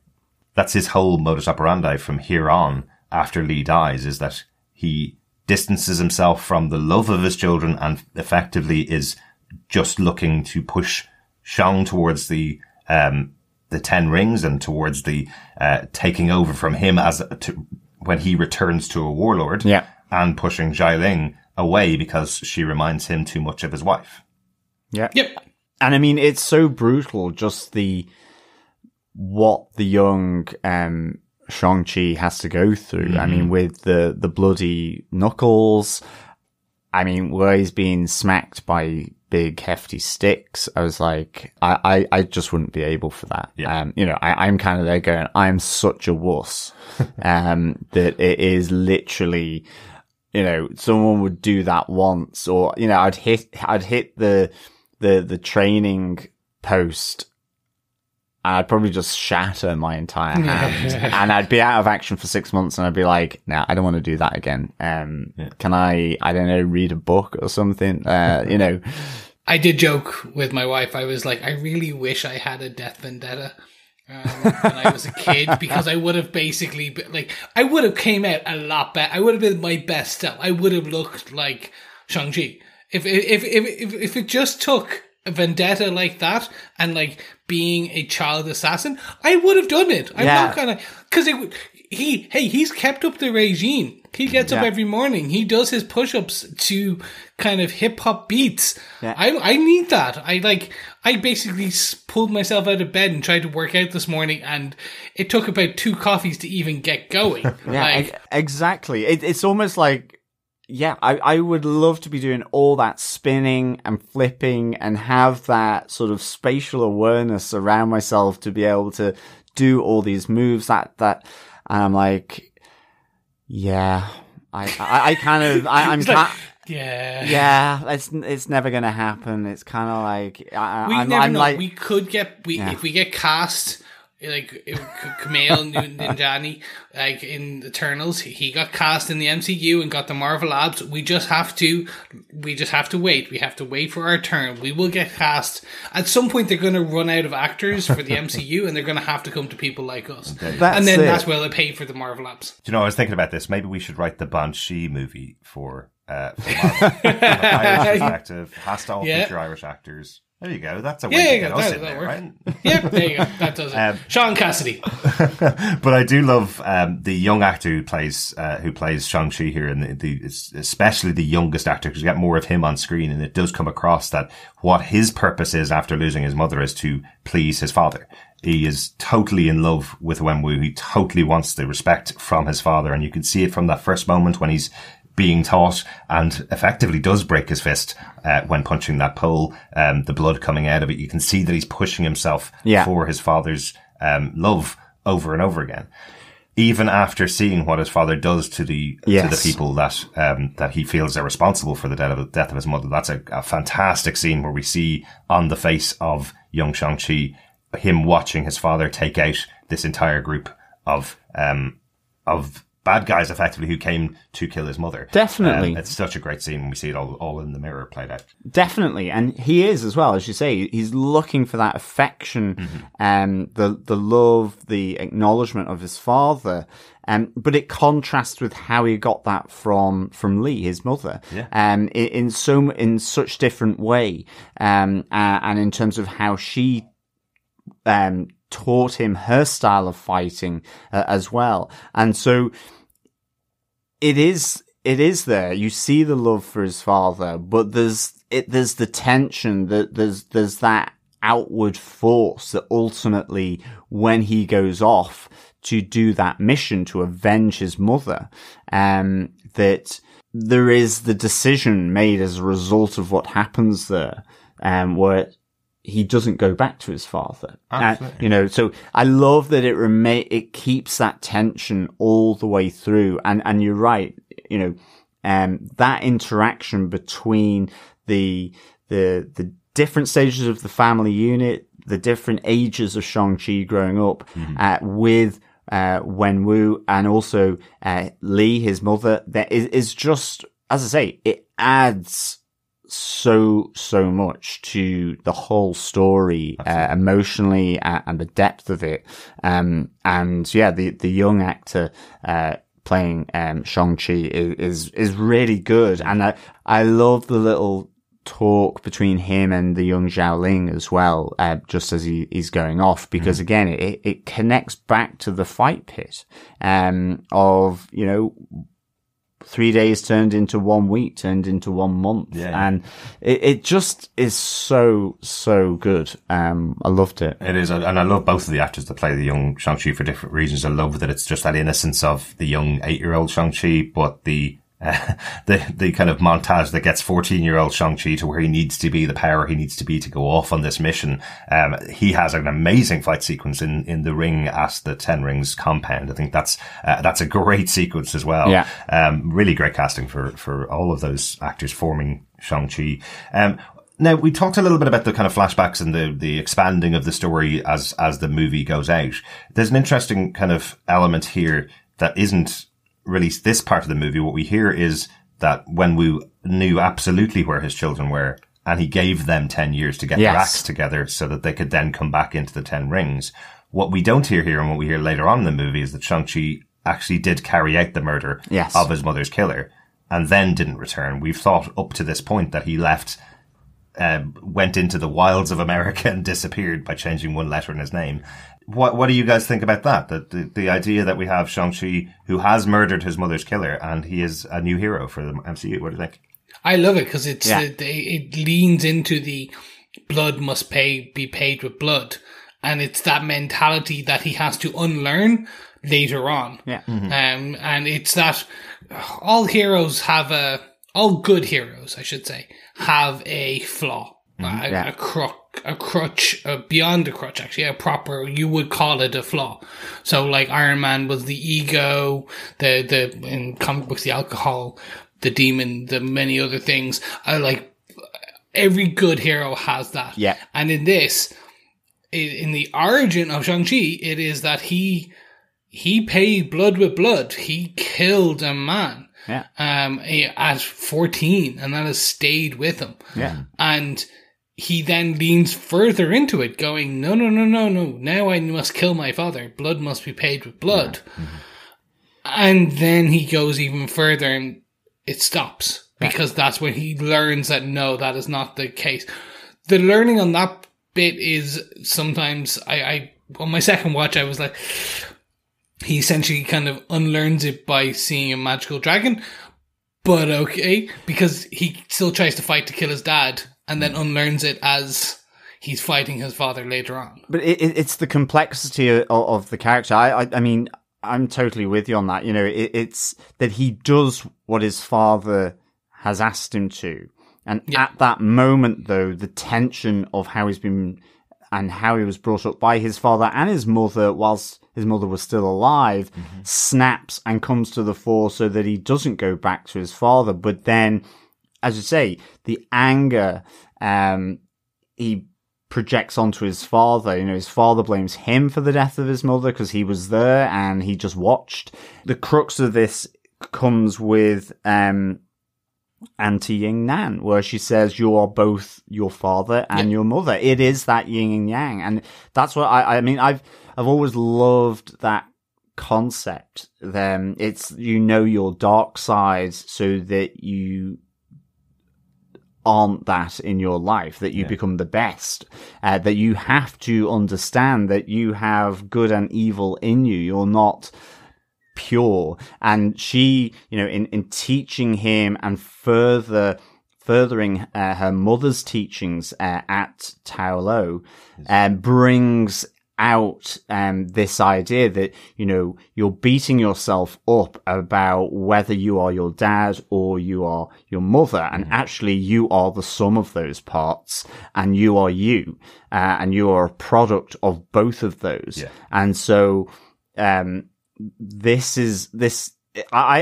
think it's then, and the other aspects just reaffirm what Auntie Nan has said in this, and I think that's what's so complex about how it's been drawn over the course of this movie. Because you're right, he is then again another blood for blood, and it's his father. I'm going to kill my father, but ultimately, he's not his father and he's not his mother. He is Shang-Chi, and he is the sum of those parts. But that's the wider theme throughout the movie, and really well articulated. It is about you. You are your history. It's not just about Shang. It is also about Katie. It is also about Xialing. All of the characters in the movie have to embrace the entirety of their history, whether that be where their grandparents came from and moved to America, like we talked about with Katie. They need to embrace all of that to form who they can be in the future. And that's the kind of central message from that discussion with his Auntie Nan, the best representation of his mother that's still alive. So if he incorporates all of the elements of his father and his mother, he becomes the powerful Shang-Chi that he will be. And that's the message to all of us in the audience, effectively, I suppose, is that if you're looking for a central theme from the movie, it is about embracing your history, which I think is lovely. One other element that does kind of come out of this before we move on from Wenwu's story is that this is the central reason why he becomes this driven in the movie, is because of the loss of Lee. He tries to investigate her history, finds more about the mysticism of the city, and that's when this dweller in the darkness, this trapped mystical creature, reaches out, effectively starting to prey on his hopes, starting to prey on his the voices. idea that there's a possibility that his wife could be alive, and And I like that he's convinced by that. You know, again, remember, this is someone that has some mystical rings from another dimension, or from another planet, on his arms for thousands of years. You know, is it beyond the realms of possibility that something like this could happen, that a character that he believes is dead and his wife, could come back from the dead? Is that completely unbelievable? Or should he still push to investigate it? You know, that's kind of his mentality. Look at me. I've been living with magic in my life for thousands of years. I can't negate the possibility that this could be true. So I have to investigate it. Yeah. I really enjoyed, the dinner at his compound with Katie, and Xiaoling and Shang-Chi. I love that dinner where he recalls his wife's death and this new mission. And also, you know, about the names, you know, he asks Katie, American girl, and it's Shang-Chi. It says her name's Katie, and he says, well, what's your Chinese name? Mm-hmm. And just bringing about how, you know, your names, link you to your ancestors, to your past, and so on, and recalls his wife, his wife's death. And as I say, this new mission, of Tao Lao before, using the two, sort of green stones to form the dragon's eyes on the frieze at his compound to show, so you know, it's really good. Yeah. But I found that again with flashbacks in, as he's telling this tale over the dinner table, I thought that was really, really nice. Because, you know, food, family, dinners, whether it's Christmas or birthdays or whatever, reunions, then it's like, it's like that reunion. It's like it potentially could go well, but it doesn't. Yeah. Exactly, especially because they end off in prison. Exactly. So how much less well could it have gone? What do you think, speaking of the prison, what did you guys think of Trevor's return? For me personally, I loved the return of Trevor Slattery. I thought this was fantastic. I loved him in Iron Man 3. I thought it was a really good sort of, just comedy nod, irreverent to the source material and so on. I loved the one shot where he is in federal prison and is effectively taken out by one of Wenwu's minions and brought back to him. That's All Hail the King, right? Yeah, and it's just so fantastically weird how Ben Kingsley plays this. It's stream of consciousness, it's random thoughts all pulled in. And I just really liked that Destin Daniel Cretton, Dave Callum, Andrew Lanham have brought him back here. You know, that it's linked to Wenwu, where he says, you know, this man called himself the Mandarin, a chicken dish. And, you know, when he says, I've been known as the great warrior, Master Khan, and the most dangerous man on earth. So I love that they reference back to, how it was a masquerade by Trevor Slattery. So I really liked him coming back here. Really just liked the interaction, the weirdness. I love the drive through the bamboo forest to get to Tao Lo with Morris. And this weird chicken pig, that, you know, and you see it on Katie, you see it on Shang-Chi. It's like, what is going on here? Yeah. This is so off the wall. It's almost Monty Python-esque. It's complete bonkers, and I really, really enjoyed it. It's just the comedy of the fact that he gets away from execution by showing off his Macbeth. Exactly. So now he just shows does weekly gigs for the lads. I love he leans into the Scouse as well. You see the Liverpool Football Club. Yep.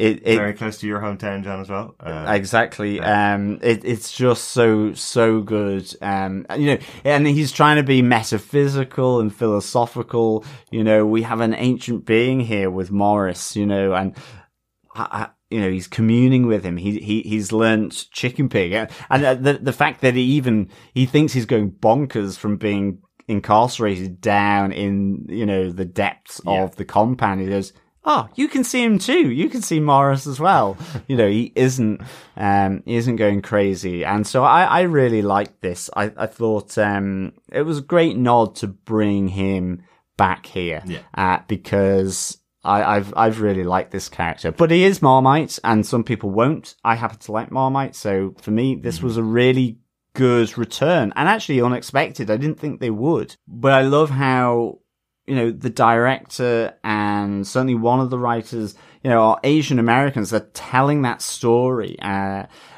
they are comfortable enough to bring back effectively, the fake, that we've been introduced, and to incorporate him here with Morris, who, a mystical creature, the Hundun, that is Lord of Chaos. I guess his physical makeup is chaotic with no face, but, so this, I liked it. I had no problem with Trevor's return. It is a really interesting choice, because arguably, the idea of the Mandarin killed the Iron Man franchise.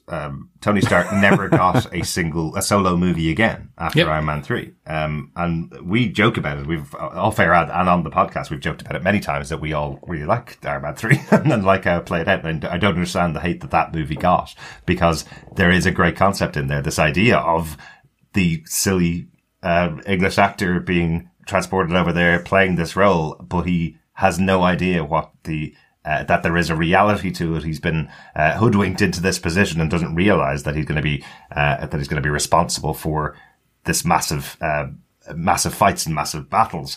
And now he's being punished here. I do like having him back in here. I do like having Sir Ben Kingsley in the movie. I think this scene is great because it breaks up the tension of what we talked about, the heart and soul of the movies we talked about here for 20-25 minutes. We're still in a Marvel movie. We still have to give a little bit of levity, and putting Sir Ben Kingsley in here so that Katie can have a little bit of humor, with him. That's pretty good, and they can have a bit of humor. But he drops out so dramatically. Yeah. Later on in the movie, it's like, was he ever in the movie? At some point, you're kind of going, is Sir Ben Kingsley still in this film? And they give you a quick shot of him lying on the ground, having Morris come up and wake him up, and he goes, "Oh, I'm just pretending to be dead." I do wonder, this was a movie that was shot up until February 2020. Was shut down for COVID for over 7 months, came back in October, I think, of 2020. I wonder if Ben Kingsley was one of the sacrifices they had to make for that. I know he was on the set for the big battle in Te Lo. I know he obviously did this scene, but I'm not too sure whether they could get him back for as much as they may have wanted him for in the original script process. Yeah, possibly. It's interesting because you say he drops out. I do think he fades out. He doesn't have many speaking parts, but you're right. He has the football moment where he's reffing on a football match. You've got during the attack, you've got where he's playing dead. And he does set one of the floating lanterns out onto the lake as well at the end. So I think, for me, there's enough of him there that he's still around because he's been brought to Tylo. So just for him to drop out completely would be weird. And he serves that moment of the levity that he brings, connecting it to, the last time we've had the 10 rings through Iron Man 3. And of course finishes it off with the totally off the chart discussion about Planet of the Apes, which is just the most weirdest, wonderful, dare I say, batshit crazy thing ever. And I loved how Katie is like, well, good on you. You went with your dreams. And, you took something as crazy as that thought and sort of turned it into something. And I love that Shang-Chi in the back of the car with Jai Ling. Both of them are trying to work it out and they're going, hang on a second. Does he still think monkeys can act? He still thinks the actors in Planet of the Apes were monkeys. Is that what it is? But that was the audience. You're listening going, wait. Oh, okay. So good. The reason I asked the question is I'm the same. I'm the same as you guys. I absolutely love the addition here. I love the it's not even the redemption because I don't think he needs a redemption, but it is the character returning triumphantly, and it is the choice of Bang Sing Lee for the accent and the leaning into the Macbeth accent and the real hammed up Scottish sometimes I kind of understood it, but I know one or two people were like, "Oh, what did he say? Wait, what was that?" Okay. So I really enjoyed it. I loved it. And yeah, I think I'd say they would have tried to get him more, but I probably, like I said, COVID and couldn't get him again for reshoots or whatever. Yeah. But just seeing him like lie down and go, yeah, that plays into the character. Yeah. It's perfect. It's just like, no, lie down beside me. This is the thing. And just, again, no face pig, furry pig, whatever we're calling them.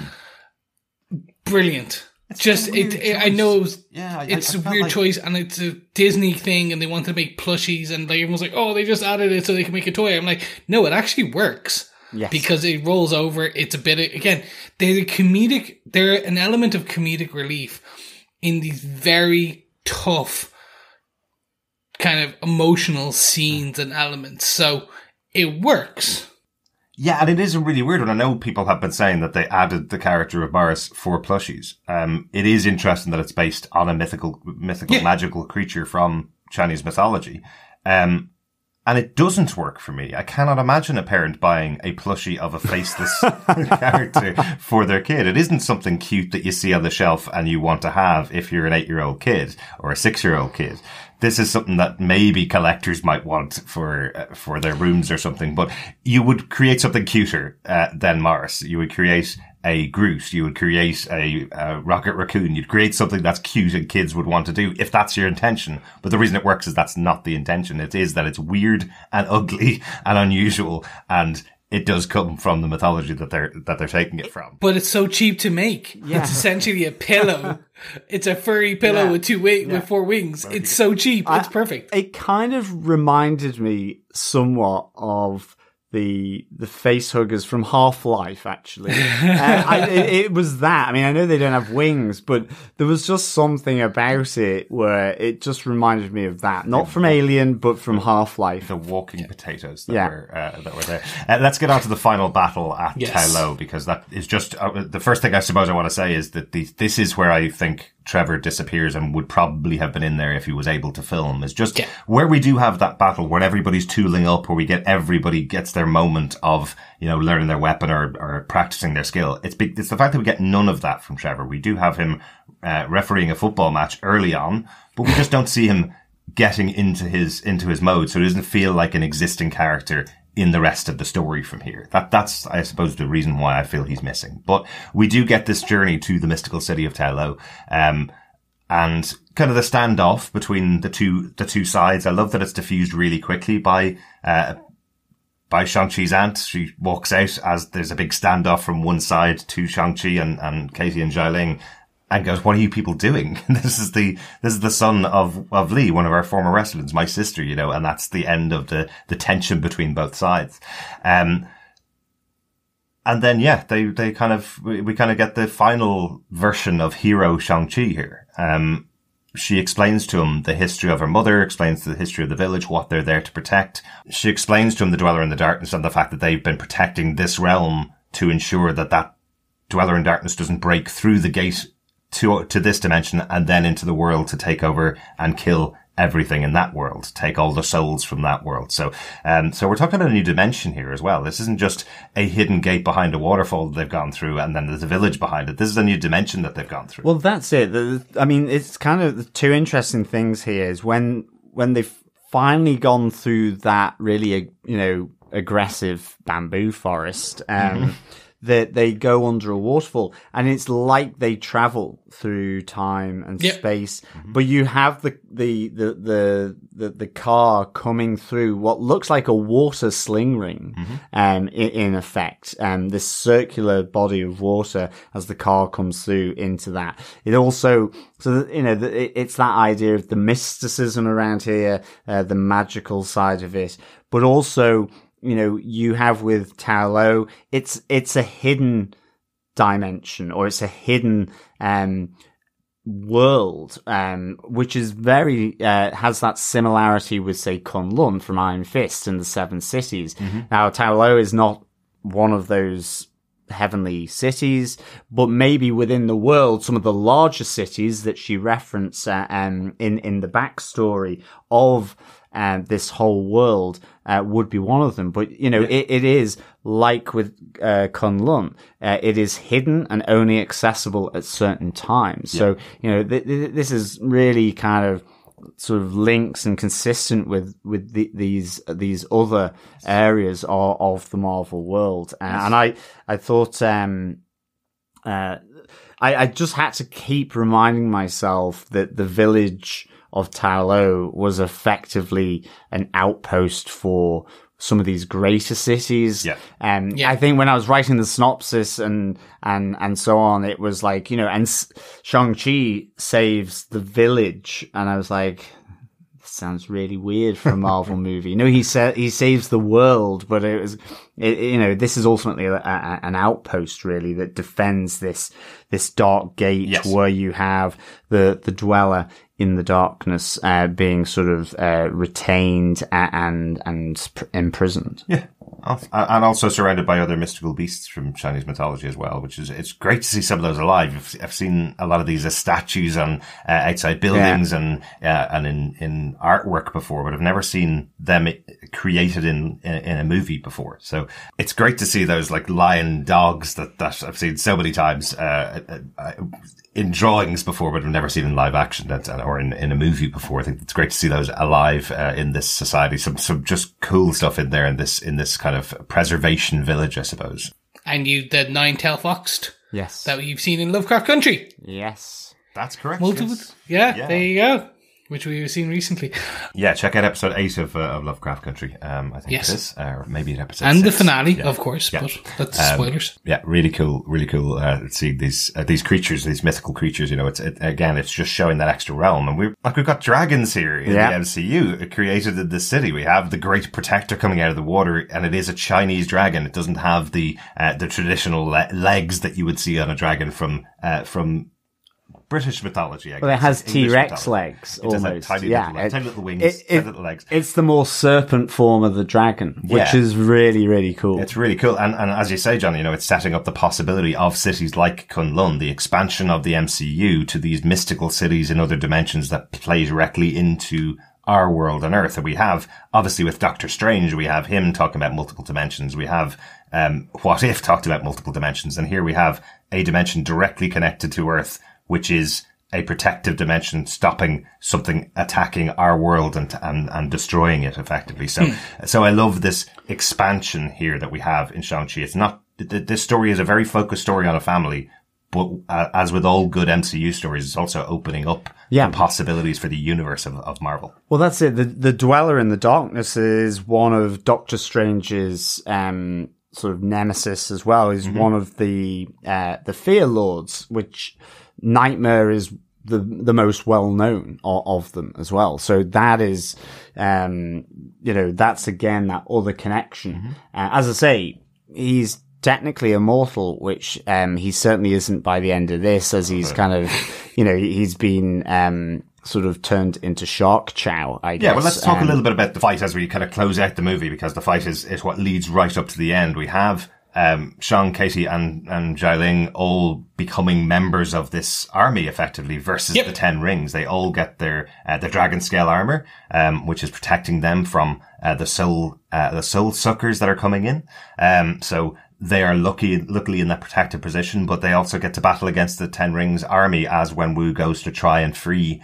what he thinks is his wife from the dragon scale cave. So we do have army versus army, this great battle sequence on the ground here in Ta Lo. Exactly. You get that initial kind of like their shock taser kind of ropes, and you do see this. It's an interesting mysticism versus technology quick fight, and as that kind of starts to continue, you get you start to get that then brutal kind of Shang-Chi versus Wenwu kind of father versus son battle piece that begins on the beach in the village and ends beside the gate. Yeah. This is where the emotion starts to be interspersed slowly with the fights, where it's the discussion between father and son about the loss and why they didn't need a warlord, they needed a father and things like that. Absolutely. I think that's fantastic. You already mentioned earlier on just that line from Wenwu where he's blaming Shang-Chi for the death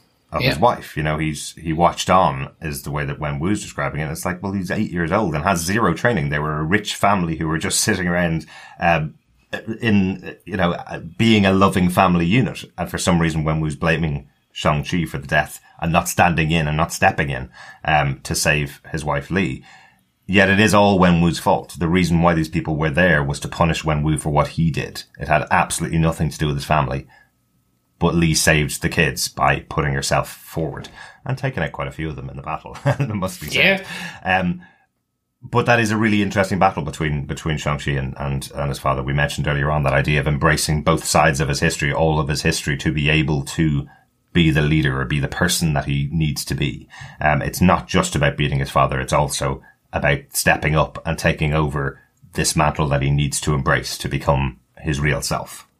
Yeah, I mean, I think the final battle between Shang-Chi and Wenwu was really good. I mean, ultimately one that they both understand the importance of each other to one another. And I think, and it's Shang-Chi, diffusing the power of his father, in the same way that Li did when they first met in the bamboo forest. So, it's all these sort of these mirrors and reflections happening, which I think is really, really cool.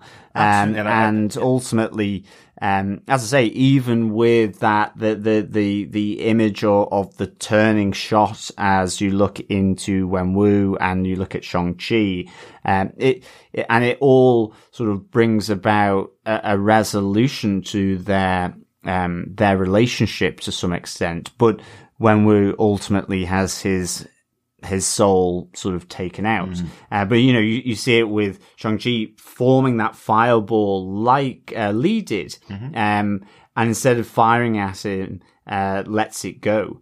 So this was really, really nice. And just that there is that moment of realization on Wenwu's face that this is his son is his wife's son as well as his own son. He can't control him. He can't force him into the dark path he's gone, because he's also the son of his wife, who he loved so much. There is that expression that comes across Tony Leung's face as Shang-Chi uses his full power, and he realizes, wow, I've never really thought of him as my wife's son, which I think is a great moment. And that's just before he goes.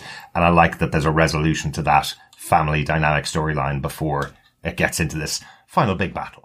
This is the fun part, because we do see it is the final form of Shang-Chi, because he gets the rings and they are now his, and they will be. It's so subtle, but just the choice to give him that the blue power becomes this yellowy orange with Shang-Chi, so subtle. Like they could have gone with the blue, but it just works so well. Absolutely, just a call back to his mother doing exactly the same thing, meaning that he's closer to his mother in that moment than his father, kind of thing. So it is that a lovely touch to show the transition of power, I suppose. Yeah, exactly. Yeah. And this essentially this battle opens the gateway to the Dweller in Darkness, who emerges from his prison and kills Wenwu.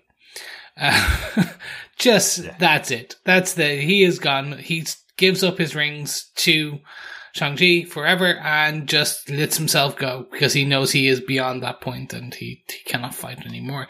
But it is a very touching moment. Yeah. It's the epitome just of the storyline that they're trying to tell about this kind of father-mother love, the duality, everything. It just all leads to this point where the father does then, after living thousands of years, has just essentially kind of given up and continues and goes into the beyond. Yeah. Yeah. And I think that's kind of established a bit earlier on with the soul takers that are coming out of the cave to take out all the members of the Ten Ring Society, all the defenders of Tai Lo, how quickly the soul is taken. I don't think Wenwu had much of a choice here. Once he was in the grip of the Dweller in Darkness, he's taken immediately, but he does have the opportunity to at least transfer the Ten Rings over to Shang-Chi before he dies. And we did I think we had to have this battle at the end. We had to have this moment where we see Shang-Chi at his full power, because now we have him in the MCU as his full power itself with the Ten Rings, which I think is a great way to close out the movie, this final battle. And again, something that I really like about it is that everybody gets their moment. It's not just Shang-Chi has the 10 rings. Now we can go and beat up the bad guy and win for everybody. It is that Jai Ling is on the back of the Great Protector. She's able to tie down the Dweller in Darkness so that Shang-Chi can get his moment. As Dweller in Darkness is trying to suck the soul out of the Great Protector, we do have that moment where Katie steps up, uses her archery, shoots it in the neck to distract it, to stop it from sucking the soul out of the dragon, and Shang-Chi uses the rings to give it really bad indigestion, push all 10 rings inside it, spin them round, and kill the Dweller in Darkness. I think that's the immortal Dweller. Yes, exactly. But I mean, a repurposed. Yes. And the other thing I know slightly have, as Katie later describes, this is the mega soul sucker, but there's the great mini soul suckers that can't be killed by the weapons of the 10 rings. And that's a really great effect here. But the 10 rings are something different, and I kind of it looks like an arc reactor from Tony Stark sort of developing in the chest of the Dweller, just sort of beginning to spin and spin and spin until Shark Chum created ultimately. Yeah, it's really cool. But you're right, that scene with Razor Fist, who's attacking one of the soul suckers, you see him aiming his blade that's on his hand through their head, and they just keep resizing rather than losing any limbs. They just keep getting smaller and smaller and smaller, but still sucking the soul of their prey effectively. So I think it's a really good, a really interesting way of using them. The fact that they couldn't be killed by the Ten Ring Society using their advanced weaponry, I suppose. Yeah, only the dragon scales, the gift of the Great Protector. I love this fight scene at the end. I was wondering how Shang-Chi would react in the future and kind of interact, I should say, in the future with the MCU, based on everyone is super powered. Yeah. And he is essentially just really good at martial arts. They have now given him the 10 rings, and it allows him to be on the level of essentially fighting the Dweller in the Darkness and things like that. Yeah. So he is now powered up. But this explosion, this Shark Chum scene, for me, is just visually beautiful. Just it all coming together with the spinning and him flying, and in the choice of the shot where you see the Dweller, you see the Great Protector, and you see the water, and then you see Shang-Chi slowly descending, just as this little spot, this dark spot in the center of the screen. Just spectacular choice. Yeah, I thought the use of the water by the Great Protector in terms of how it utilized it against the Dweller was just really good. Yeah. And it just that's it. And then we get the Shark Chum, as you say, the ending where they have this beautiful scene where they release lanterns for all their lost ones, their mothers, their fathers, their sisters, and their brothers. And it's a beautiful capstone, which is then comedically placed into the story of them essentially telling their friends about that the super sucker and how they shot the arrow, and then how he did his whirly thing with his rings.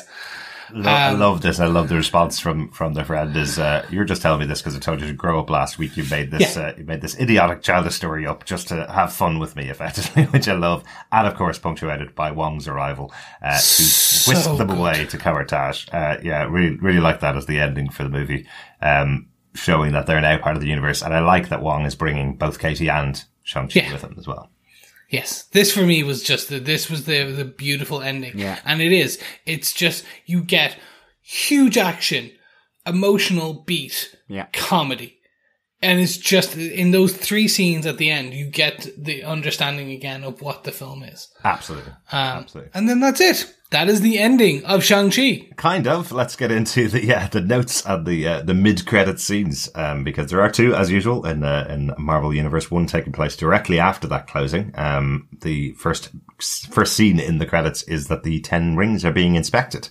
That's why Shang-Chi and Katie have been brought to Kamar-Taj, with Wong, Bruce Banner looking very unsmart Hulk, I guess, looking back to himself again, and Carol Danvers. So there's an interesting little idea in here. The 10 rings are sending out some message to the universe, to some other planet. Again, I mentioned right at the beginning that there's no explanation of where the 10 rings came from. The 10 rings... Some say they found it in a crater, Yes. some say he found it in a cave. Yeah, and exactly. it could be neither of those things. It could be that they were transferred from another planet, as seems to be the case here in this closing. And with Wong, Bruce, and Carol, both, this is not any technology or space artifact or magical artifact that they can see. Yeah. Way older than 1,000 years, and sending out this message. And it was felt in Kamar-Taj the first time Shang-Chi used them, when he used them. That's right. So I enjoyed this because it does lean into the potential origin of what the 10 rings are, being alien in nature, and things like that. And I don't think they're going to go down the pre-comic book route now. I think this is something we're into unknown territory, and it's going to be fun. Yeah. It really is. It's just that unknown. Yeah, there is only one worry that I have. I want Shang-Chi on Earth for at least one more movie, or at least 5 more movies, to be honest. Every appearance that I want him in, I want him on Earth. I don't want Shang-Chi in a spaceship. Marvel has tended to do this in comic books over the last 10 years, where everything has to center around space and attacks from other planets and other creatures from other planets. And they literally have said this here, that the 10 rings are from another planet. Will Shang-Chi be fighting aliens in the next movie? I really hope not. I hope they can find another story to tell on Earth, because this one was so well centered in a grounded storyline. And I really don't need every single MCU character in space. No, I think it's going to be the origin of the rings. I think that's the next one. Yeah. I really do think it's going to be that. And I think it's going to be the on Earth, a bit like Tomb Raider. They're off to find where their dad found the rings. Going through, that's how they bring back that's how they bring back the flashbacks. That's essentially, it's, okay, let's look at our father throughout history and follow his steps to find backwards to find the origin of the 10 rings, the organization, and the actual rings themselves. That would be great. We don't unfortunately have a Shang-Chi 2 confirmed just Not yet. yet. The movie's only out 45 days, and then only on Disney Plus. But we don't have a second Shang-Chi confirmed. There are a few rumors that there will be a Shang-Chi 2. I think, given the team behind this movie, everybody involved, I hope, comes back into the MCU and does something in the future, because I think everybody's was so dedicated in what they delivered.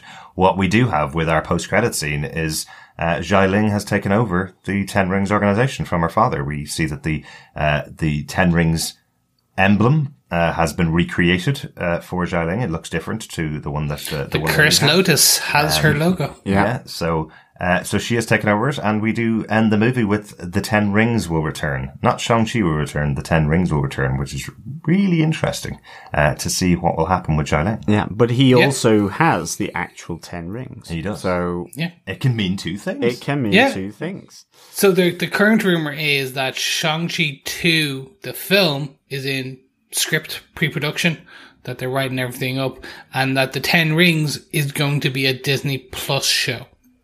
Right. That is the current rumor. Now, again, it's the internet, it's rumors. None of this is on Deadline or Hollywood Reporter, so it's all like, who knows? It's throw everything at the wall and something could happen. But given all of the announcements of Disney Plus shows that came out yesterday, anything could be possible. Exactly. That's where I'm kind of like, it all makes sense. When it makes that much sense, I'm like, yeah, okay. But let's wait and see. It will be interesting because I can see a 10 Rings martial arts Disney Plus show being very cool. Absolutely, that could be really interesting to see. And I completely forgot one of the elements of the post-credit scenes. Wong and Shang-Chi and Katie going off to karaoke, just like they used to do in the old days. So they may have grown up and accepted their future purpose, but they'll still be willing to go off and have a bit of a fun night at karaoke, even if the world I like that needs them to sleep and rest. I'm hoping they get a short post-credit in Doctor Strange 2, where we see Wong and them in just in the background drinking or something. Yeah, that would be very cool. We know Wong is coming up next month in Spider-Man Far From Home, so potentially he is going off to meet up with Shang-Chi. Maybe that'll be the connection that we'll see in that movie. I think that's it for the movie. Any notes that we may not have talked about? I think we've talked about a lot there, so I'm not sure. If I am noted out. Excellent. Yeah, me too. Excellent. Well then, John, do you defend Marvel's Shang-Chi and the Legend of the Ten Rings? Yes, I really defend Shang-Chi and the Legend of the Ten Rings. I give it 5 chicken pigs out of 5. To me, this is my perfect Marvel movie, to be honest. And I thought this was done so well by everyone that was involved. The actors, the crew, the creators, the writers, the director. All of this was just right in my wheelhouse. I thought the music was great. I just loved how it built and was epic. I loved the action here, whether it was on the bus, on the scaffolding, in the fight pit of the Golden Daggers. I love this whole new world brought into Marvel, connecting it to, through Wong as well to the Sanctum and to the Avengers with Carol Danvers and with the Hulk. Talo, the dragon, oh my goodness, so good, as an Iron Fist fan as well. This is like really in that wheelhouse as well. I think Simu Liu, Awkwafina, I absolutely adored their relationship, and Simu Liu and Tony Leung, really cool. For me, Tony Leung was absolutely phenomenal throughout this. I love the use of flashbacks. As I say, I do believe for myself, he is the most complex, best written, and probably the best story coming out of a single movie for a, in quotes, bad guy that has been in the Marvel universe to date. In terms of his relationship with his wife, his family, and it just was really it was deep, it was funny, it was emotional, it was action filled, it was magical, it was mystical, and it was Trevor Slattery's as well. So for me, 5 chicken pigs out of 5. Chris, do you defend this movie, Shang-Chi? Yes. 100%. It's beautifully aesthetic, cinematography, the action sequences, just fantastic.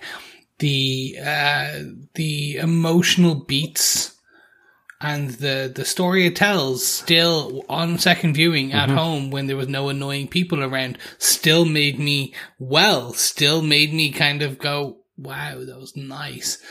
And it still, even on second viewing, didn't lose any of that luster and sheen and shine that it had. So from the choice of the actors to the choice of everything, everything about this made me just be happy. It is a good origin. Again, has some of the Marvel issues, i.e., we're not quite sure where everything is going, and also they kill, theoretically, their main bad guy. Actually, both main bad guys. One's Shark Chum and the other is just soul-sucked. But that's okay, because there are options for where it can go in the future. And we can, like we said, go backwards in time, flashbacks and all that fun in games. So I'm just interested to see where it goes, and I will watch this again. And right now it is my top MCU film of the year, over the Eternals, over Black Widow, because for me, this did what I wanted to do. It was that ultimate beautiful popcorn action flick with a heart, which is the MCU. Derek, do you defend Shang-Chi and the Legend of the Ten Rings? Everybody gets one. This was brilliant. Yeah. Every show gets one. That was it. I'll do my own editing on that one. I really, really enjoyed this. This is probably the best solo Marvel movie that I've seen since Doctor Strange, and Doctor Strange just has a special place for me because it's Doctor Strange and I love the character. But this is fantastic. I was looking back at my notes, the amount of times I mentioned Shang-Chi and how much I was interested in seeing this character. Over the last 5 or 6 years, I've mentioned the character and wanting to see him in movies so much, but what they've delivered here, from the cast to the director to the writers, what they've delivered in this story is something really special for the MCU. I'm so glad I got to see it in the cinema. I'm so glad I got to watch it again before we talked about it in the podcast, because watching it in the cinema afterwards, I came out with exactly the feeling I used to come out of action movies as a kid, going, wow, I want to be able to do all those moves. And I thought I might have liked it too much. I might have been giving it too much, but seeing it a second time, having exactly the same emotional reaction to a lot of the scenes, to the comedy, to the heart of the movie, confirms to me that I wasn't overselling it in my mind after watching it in the cinema. This is a great Marvel movie. I hope they can keep up this kind of quality on all of the movies that they do in the MCU, bringing in people that are really passionate about the projects, people who have a real different perspective than other movies in the past. I kind of joked that we're in phase 4 now, and phase 1 to 3 was the story of Iron Man and the Avengers. Basically, to Iron Man fans, that's what those were. This now feels like something new. We're moving into new territory, and if they hit this quality in future, I'm in for every MCU movie going forward. Great example of what they can do. Exactly. Great stuff. Let's get into some feedback from our fellow defenders. First up, an email from Coffee and Vodka, who says, "Greetings, cinematic defenders. This felt like a welcome return to form to the MCU for me. Shang-Chi was great from start to finish. The casting of Simu Liu in the title role was perfect, and Awkwafina stole every scene she was in. My problems with Iron Man 3 were manifold, the worst in the MCU run, in my opinion, but Ben Kingsley's fake Mandarin, however, was not one of them. In both Iron Man 3 and Hail to the King, the short, he played the role to perfection, and it was great to see him return here as Yuan Wu's theatrical court jester. Tony Leung's performance as the actual Mandarin gave us a villain of multiple layers and threat without a bit of cheese. The writing, music, plotting, dialogue, cinematography, special effects, and most especially fight choreography were excellent. This one's a multi-watcher. Loved that dragon. I just have one question. If not to show the way to the gate guard and the bad thing which must not be released, what was the point of the gems in the necklaces given to Shang-Chi and his sister Xialing by their mother? 10 out of 5 rings for me for this movie. Take care and peace, Coffee and Vodka. That's an interesting question. I think it's just simply that there is a moment with Lee where she gives the stone to Shang-Chi and says he can go back home if he uses the stone. Yeah. So I don't think she ever intended to get back to Wenwu. It was all about the two of them as brother and sister being able to get home to her home of Ta Lo, right? Yeah. Were they initially her guidance to get her home, potentially? Maybe that was it. That she was able to use the stones and then she handed them off to her children. I think that was it. I think they were kind of two sides of a single gem, and they were kind of a single pendant, and then she split them and gave them to the two kids as, if you ever want to go back to your ancestral place, follow these. Yeah. If you want to go and visit your auntie. Yeah, exactly. Yeah, that's exactly how I took it. It just so happens there was also the dark gate there, but yes, it was to get to that world. I think, and certainly, I'm totally with you, Coffee and Vodka, around Awkwafina and Simu Liu, as well as Tony Leung as well. Mm-hmm. Yeah, this is really, really great. A great movie. Absolutely. Just thought about it there while you were talking. So Wenwu wants his kids to follow in his footsteps, or at least Shang-Chi to follow in his footsteps to become the leader of the Ten Ring Society. Mm-hmm. Potentially Lee wanted her kids to follow in her footsteps and become protectors of this gate. Yeah. So she asked for some dragon scale armor to be made for them. Exactly. So as a final gift. She left that key behind so they could maybe take over in her footsteps. Yeah. Knew their measurements. Exactly, which is amazing, especially because she didn't see them for many years. Yeah. Magic is great. Do you know, I said that last night as a joke when we watched the movie, and John instantly said, it's a magical plane where there's dragons and loads of creatures from myth, and you can't accept that they would be able to get the size right of these kids going to visit them. Like, okay. But right. yes. No, I was like, hey, kind of bit. Now, we also have an email from 084, who had this to say. As an Asian American, I can't tell you how happy I am to have gotten to see some authentic representation on the big screen in this universe I've loved so much. Shang-Chi was exciting, funny, inspiring, and even heartbreaking. I was very impressed with how sympathetic the villain was, with his villainous characteristics being psychological. Wenwu was a bad man who found love and genuinely changed his stripes, but unfortunately let his capacity for good depend entirely on one person. And when that one person went away, he didn't believe he could be a good man, so he wasn't. My favourite scene might have been the confrontation between him and Shang-Chi at Yiling Shrine, then outside of it. Their words hit each other just as hard as their combat, and both were expertly written and choreographed. Mm-hmm. Before I ramble on too long about everything else I loved about this film, I'll end with a question. Do you think Wong lets Shang-Chi keep the 10 rings, and do you want him to use them going forward? I know his 616 counterpart mainly relies on hand-to-hand combat, so I'd be curious to see if he uses these world-conquering weapons in the MCU, and how he matches up power-wise to the other Avengers because of him. Until next time, 084. Thanks so much, 084, for that. This was kind of where I was going with. I think he has been given these 10 rings so he can essentially measure up with other Avengers. So he can fight alongside the Bruce Banners, the Carol Danvers, the other new Avengers that will go. Because he is essentially, he's a man who can punch stuff, much like Hawkeye is a man who can shoot an arrow. They have strengths elsewhere, and there's different levels of bits. I do think Shang-Chi is being groomed to be something bigger. I think he's being groomed to be able to fight, as you said, with that world-conquering level of power. I don't think he'll use them all the time because that just makes him OP. But I think they'll figure a way to bring him down and then give him back the power. For our non-gamer listeners, OP means overpowered. Just so you know. Sorry, yes, I apologize. Yeah. Thanks so much for that, 084, for your feedback. I would agree with Chris in a way. What I absolutely love about what they've done here with the 10 rings is that they've given them to Shang-Chi, but he doesn't need to use them. Exactly. It is that they have options where he can stand up side by side with Thor, and they have options where he can fight hand to hand alongside Black Widow or Hawkeye. So he effectively could be the entire range of everybody that's been in the Avengers in the past. Which would be awesome. Truly talented, truly gifted in his abilities at fighting, but he also now has an overpowered weapon that if it gets taken away from him, he can still be a hero. Yeah, definitely. And to be honest, I'm happy either way, whether he is simply on the hand-to-hand combat, more like, say, Peter Parker, Spider-Man to some extent, or Hawkeye. But I know he's got the webs, but I do like...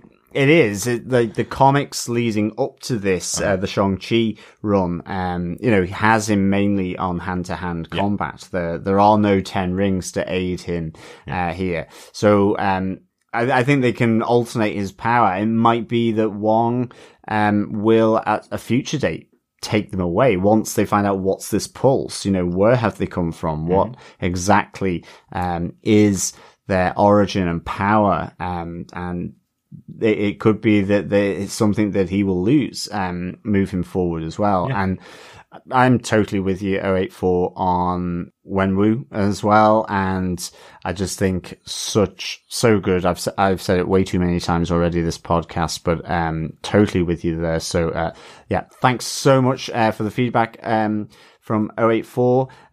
We also got an email through from Michael Booth. Michael says, "Hey guys, I just thought I'd put some feedback in for Shang-Chi.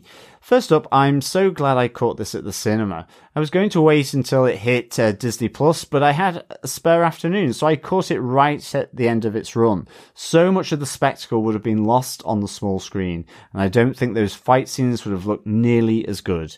I really enjoyed the movie. The story was fun. It felt connected to the MCU characters. The characters were mostly excellent, and both the imagery and the music was brilliant. I wasn't overly sold on Awkwafina's character. At the beginning, she seemed very much playing Awkwafina rather than the character. I had warmed to her by the end, though. Do you think we might see a second Archer show up in Hawkeye? It was good to get a resolution to the Mandarin's character, but I found him a little annoying at the time. He was performing dead. I'll be happy if we don't see him again. As usual, Michelle Yeoh was a goddess. She is fantastic in everything. The fight scenes were excellent, especially those that leaned into the stylistic elementism with the wind. They were well choreographed and had good weight and flow. Finally, the 2 end credits were fun. I enjoyed having Wong show up and having Carol and Banner inspecting the rings. Can't wait to see what that brings. Also, I enjoyed Xiaoling's version of dismantling the compound. Expected from the moment she talked about building her empire, but it looks like an interesting way forward into Shang-Chi 2. Can't wait to hear what you guys think. Cheers, Michael. Thanks so much, Michael. Yeah, thanks so much, Michael. That's a great question to see whether we get a second Archer show up in the form of Katie. A third Archer. Well, indeed, a third Archer. We know we're going to see Kate Bishop. We know we're going to see Hawkeye, but I'd love to see Awkwafina come in. Wouldn't it be interesting? That would be really cool. Potentially, there's some connection there. Maybe Kate Bishop learned a little bit of her archery from Awkwafina after her return. Wouldn't that be a little interesting touch? You never know. You never know. And certainly, you're right. Michelle Yeoh, just fantastic as well here. I think for me, the where she's fighting with or practicing the fighting with Shang-Chi, just really superb. And that elementism, as you say, just really stylistic, really evocative, I think. Yeah. Great stuff, Michael. Thanks so much for your feedback. We also have some feedback from Becky Mullins, who says, "Hi Derek, Chris and John. As this is probably the one and only time I've seen a Marvel movie before you record, I wanted to send in my thoughts on Shang-Chi, combined with my thoughts on The Eternals, as I didn't see it in time for your podcast on that film." Becky says, "I had quite high expectations going into Shang-Chi. The reviews had been good. I knew that Wong and the Abomination were going to make an appearance, and I had enjoyed the humour in the trailers. I felt like it was your standard Marvel fare, and I enjoyed it for that, but I wasn't amazed by it and desperate to see it again, like I was when I came out of Black Widow, which I think is one of my favourite Marvel films. I can appreciate that Shang-Chi is a good movie, and I understand why it is so significant, but if I'm being honest, I did get a bit bored during the fight sequences, although I think that's because I'm not a big fan of martial arts films. Contrast that with how I felt going into The Eternals. I had no expectations, no idea how it was going to connect into the MCU, introduce all these new characters, and I hadn't even bothered watching the trailers.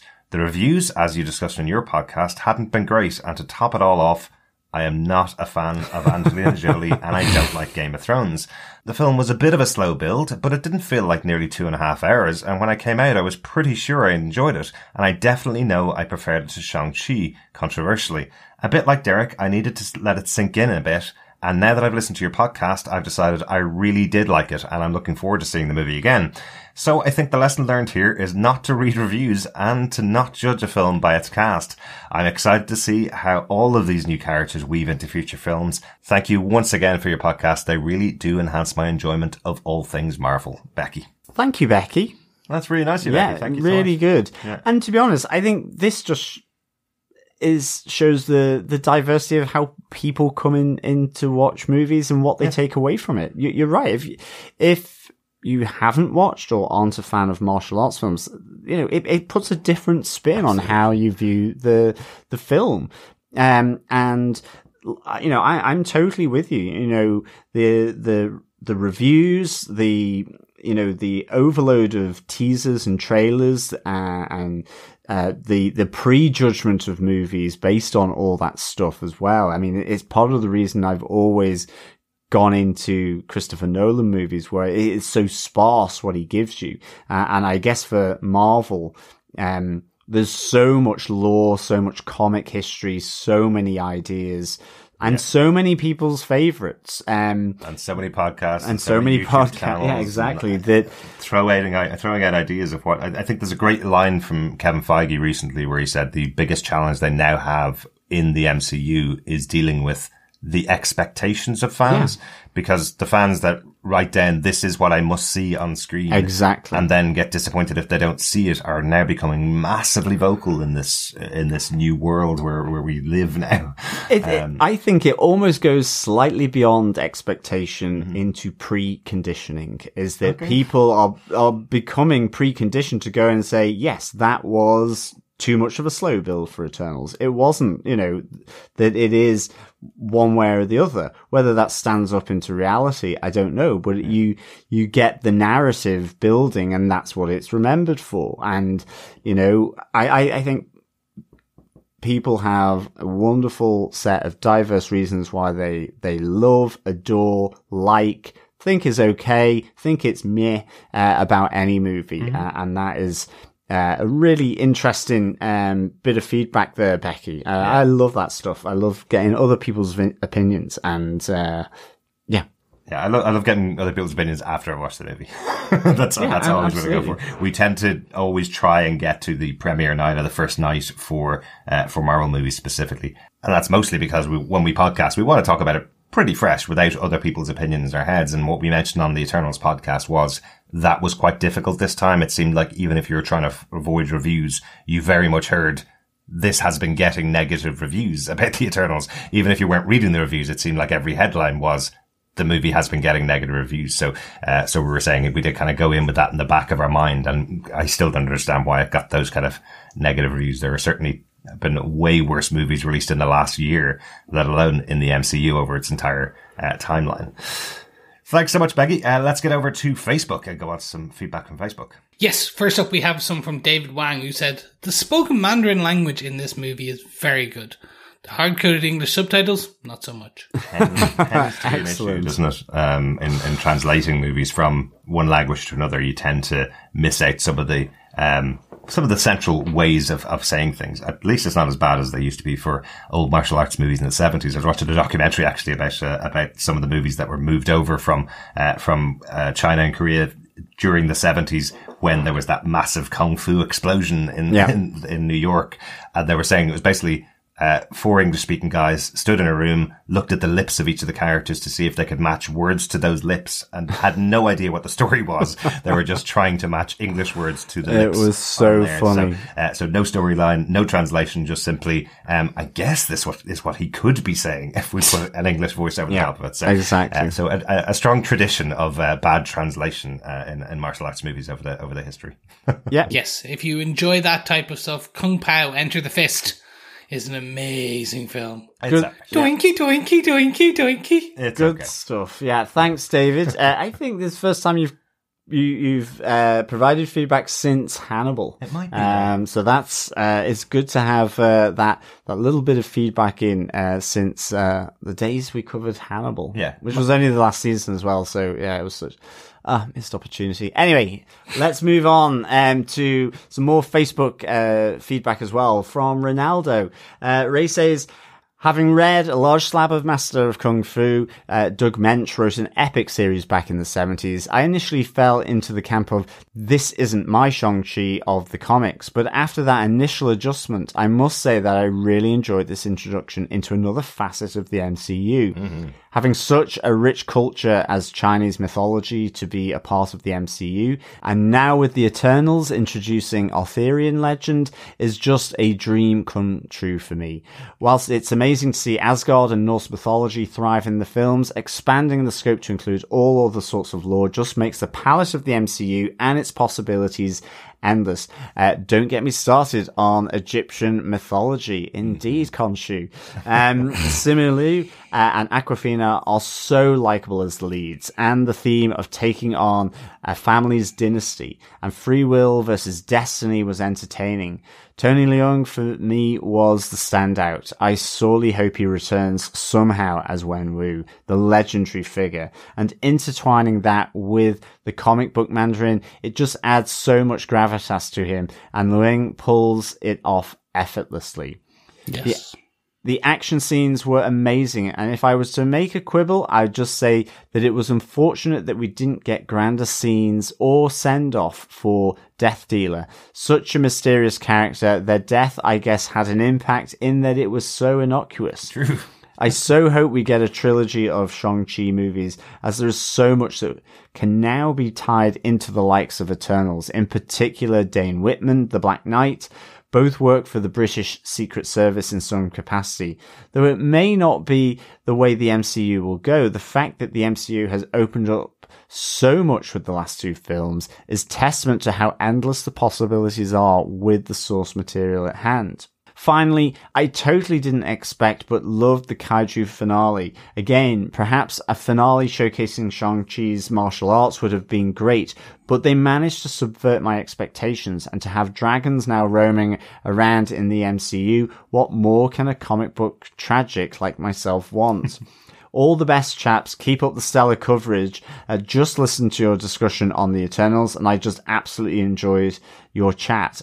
Agreed with you all on that film. I thoroughly enjoyed it and place it higher than what some sites would have placed it compared to other films. Derek, how dare you? Ant-Man is great.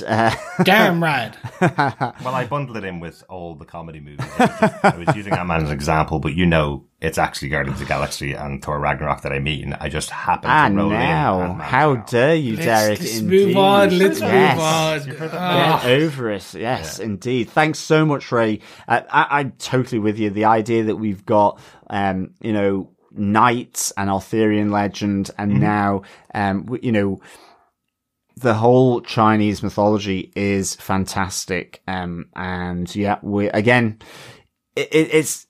It's repeating what we've said, Tony Leung, stand out. Absolutely.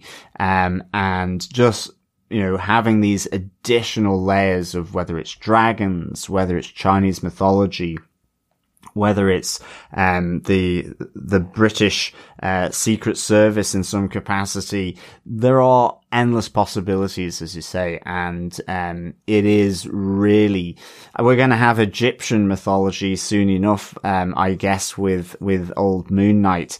So I mean, I'm waiting for scarab beetles to come along and do something pretty shocking as well. So yeah, good stuff. Thanks for that feedback, and we're glad you really enjoyed the Eternals coverage as well. Yeah.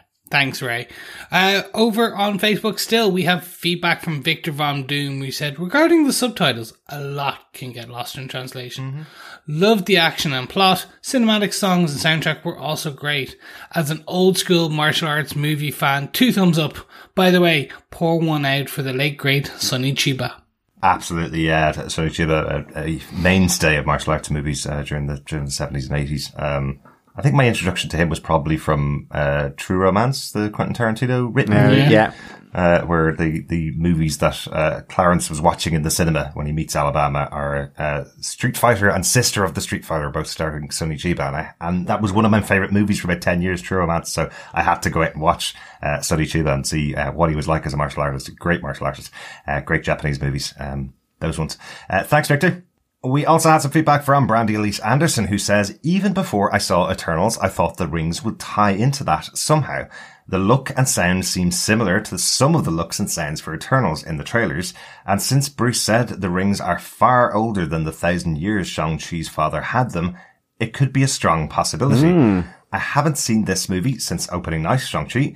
Now this rewatch makes me want to go and see Eternals again right away to see if my theory holds up. Ooh, did the 10 rings come to the planet along with the Eternals after the Eternals? Yeah, that is a good call. Yeah. No connection that I can remember from the actual movie, but as we say, that movie kind of talked about 6,500 years in about 40 minutes. So there's certainly things that weren't on screen that certainly could have been caused by the Eternals. So very interesting. Yes, Brandy. yeah, absolutely. This is these are the theories why I podcast. Thank you, Brandy. I love that. Even if it turns out not to be true, it's just so good because that makes it really exciting. Mm-hmm. Yeah, I won't be able to sleep tonight. You won't be able to sleep tonight. No, because I'll be thinking about all the possibilities. I think if we continue recording this podcast, anyway. Well, indeed. So, yeah, thanks so much, Brandy. Over on Twitter, Matt Murdick at Musical Concept says, 10 Rings is a fantastic origin story, if nothing else. Giggled and cried. It's tough to break the top 10 in the MCU. This one at least came close to doing that for me.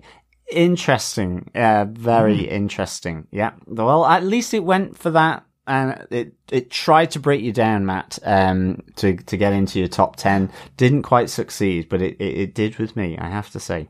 I think he's given that a massive compliment. No, I do. 26 movies now in the MCU. So, I think if it broke the top 10 after 1 or 2 views, that would be massive, wouldn't it?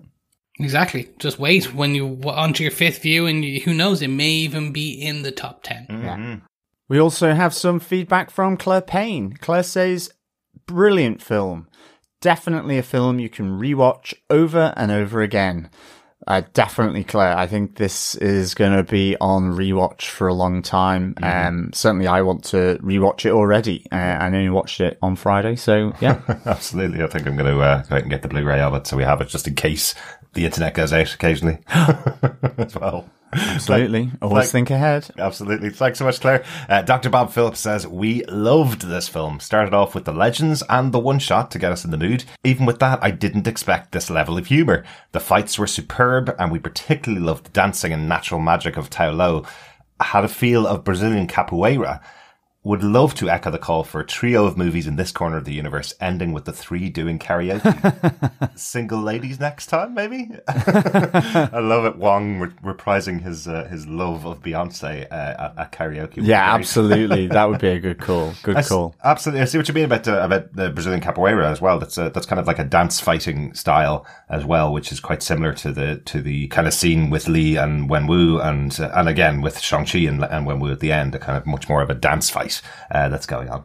Yeah, definitely. Love that style of the fighting. Really good. Glad you enjoyed, Bob. Thanks so much for the feedback. Absolutely. But gentlemen, that is the end of our feedback for this epic that is Shang-Chi, the epic film, the epic feedback, the epic podcast, and everything in between. Absolutely. If you enjoyed what you heard, please make sure you subscribe at tvpodcastindustries.com. Please remember you can also support us on patreon.com/tvpodcastindustry, where for just 1 ring or 10 rings, you can support us and keep the engines on, the lights going, the hamsters in the wheels, or the hamsters in the rings. Actually, that's even better. They're Shang-Chi themed hamsters right now.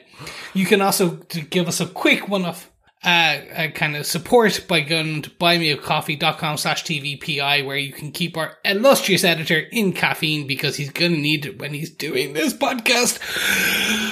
Do you know what? Usually when we're recording these podcasts and they go over about an hour and a half or over 2 hours, I'm usually trying to wind the guys up and get the podcast shut down early. But Shang-Chi was such a good movie that I wanted to talk about it for as long as possible. It deserved it. It deserved this kind of coverage because it's so good. Can't wait to see more. We have loads more stuff coming up on TV Podcast Industries. As Chris said, make sure you subscribe to the podcast because next month we're going to be staying in the MCU. We're going to have Spider-Man No Way Home, the 27th movie in the MCU. Oh, I know.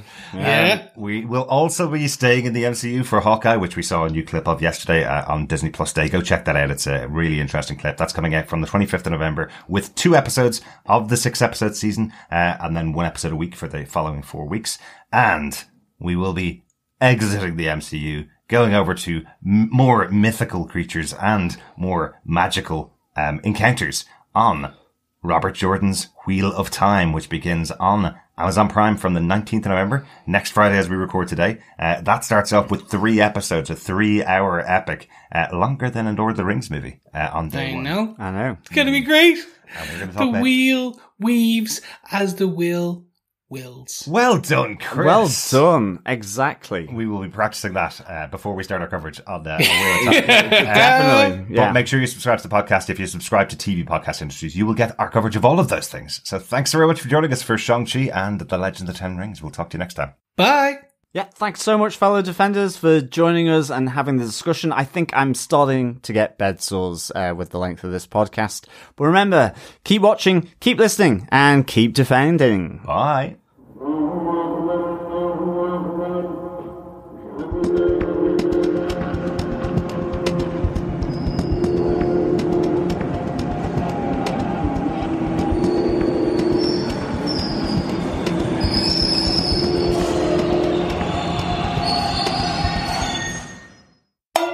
We're also bringing in dragons here, which is kind of huge for the Marvel Universe. You know, some of the elements you mentioned about, you know, this kind of sets up the possibility that there are cities like Kunlun in the Where the hell is my voice just gone? In the MCU? I guess I'm Moon Knight. Please leave that in.